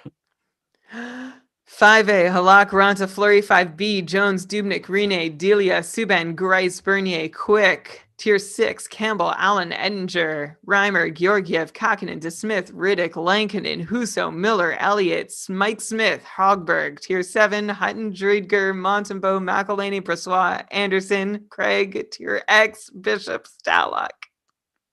Vanacek and Nedeljkovic in Tier X. So close. Good job. All right.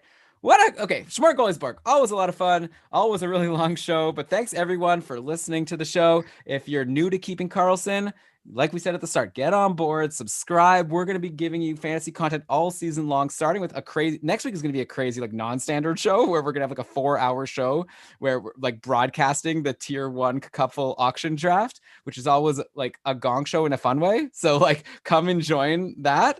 And then the season will start and we're going to be every single Sunday breaking down all the biggest news of the week, talking about like who's hot, who's not, who's injured, like line changes, all that good stuff. Plus we're going to have your short shifts episode midweek hosted by Ben and Lewis. So it's going to be a really fun season and we want you on board. So subscribe to Keeping Karlsson on your podcast listening device.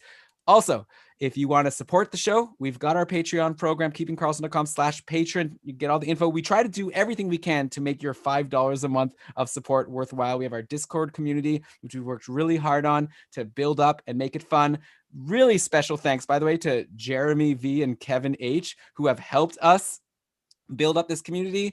Kevin, by the way, has also been helping me transfer all of the Cupful teams over from Fantrax over to Yahoo, which has been a ton of work. So like Jeremy and Kevin, like love you guys. Thank you for helping our Discord community. And like, it's a blast. So you become a patron, you get to join in on Discord, talk to all the patrons, talk to obviously Brian and I were answering any advice questions that people throw out there. Brian mentioned a patron cast coming up. Like I said, there's still 2 spots left for the final 2 Cupful teams. If you want to get in on those, and even if you don't get in on one of those teams, you'll be like number 1 on the wait list, because with a league of over 300 people, unfortunately throughout the season, there are some people who drop out or become inactive as things go. Not often, but there are always a few. So get on the wait list and you'll be able to take over a team probably a month into the year. So all of that and more at keepingkarlsson.com/patron. But with that, should we once again congratulate Nick? Yes, Nick. Okay, let me say it again so it doesn't sound like I forgot. Okay. But with that, Once again, congratulations to Nick Eldridge for winning a Keeping Karlsson hoodie. Again, get in touch. Hopefully you already did when you heard it at the beginning of the show. But with that, let's cue the outro music. And Brian, why don't you go ahead and read us the credits? All right. This episode of the Keeping Karlsson Fantasy Hockey Podcast, Smörgoåliesbord 2021, was presented by Dauber Hockey and powered by our patrons. Logo art by Brandon Weeb. Outro music by Pat Roach. This episode was researched with help from Dauber Hockey, Frozen Pool, Natural Stat Trick, Evolving Hockey, Cap Friendly, hockeygoalies.org, Hockey Reference, Hockey Database, and Roto World. I will point out, because I know Eric is listening from Frozen Tools. Brian, you got to update those notes. It's Frozen Tools now, not Frozen Pool. But I think if you go to Frozen Pool or you Google it, you'll still find it. I actually use that a lot for my side of the show prep in terms of finding the values. Eric does a great job there. Thanks, everyone, so much for listening. And I'm going to be super stressed out next week because I'm going to be drafting. And I am not yet prepared, but I'm planning to be. So that's going to be a lot of fun. Brian's going to be hosting that. And I think as always, he'll have some surprises for us next week on our show. But Brian, what should people do until then? Until then, just please remember, if anyone asks you if they can play fantasy hockey with you, the answer is yes, because fantasy hockey is for everyone. Yes, it is. Good show. A bunch of edit points, but I feel like they're small. Like, I feel like they'll be all easy. So that was really good, Brian. I noticed that you totally zoned out when we got to tier 6. Like, you weren't even at some point I was saying stuff about David Riddick, and I was like, said something for you to respond. I said a whole joke about my brother and how he lets in a I heard that. I actually you just were like, I got I got distracted halfway through the story, and then I heard the pause, but I had nothing to say. It was kind of like, now I might as well edit it out because it's like I'm trying to tell a funny story and then there's no laugh. What would have been the right reaction? I don't know. Ah! How about just edit that in? Is that a joke? Oh my God, that brother Joel of yours. There are 2 clips you can edit in. Joel from tier 3 Binghamton. Wow. Climbing the ranks. Him. Same as you. I had the same thing happen with him and with you, where like he wanted to draft Tim Stützle in like round like 12, and I was like, okay, like you'll get like I like Stützle, but you can get him later, and then he like got him like round 16. I think he could have even gotten him later. And same with you, right? You wanted to draft Andre Kasha, and I was like, just wait, and then you still got him in the last pick of the draft. Who would your last round pick be? I don't know. Like the guy that you're so sure nobody else would draft, but you would just take him. Well, the problem is like all my thoughts I've shared on the podcast, right? But I like Stützle would be great. Valimaki would be great. Like, I don't know, one of these like young, unproven players. Yeah. Grishlik on Boston, if he's still around, I would definitely grab him in the last round. I don't think he is. Yeah. I don't know. It's a good question. Thanks to the chat for being here. Yeah, so fun. Is Mary Ronquillo like Fred, but using someone else's account, I'd assume? Fred changed accounts partway through. Well, Merry New Year. We didn't say Happy New Year to people. Oh, you're right. Isn't that the rule? Tomorrow at work, it's going to be all like everyone messaging each other saying Happy New Year. All right, bye, pal. Just send me your stuff. Oh, yeah, I better stop the recording. Yeah, stop the recording and send me, and then you'll do the show notes and I'll post it tonight. So. Oh, I just had a huge panic that it stopped recording. So you're good? Yeah. All right. Bye.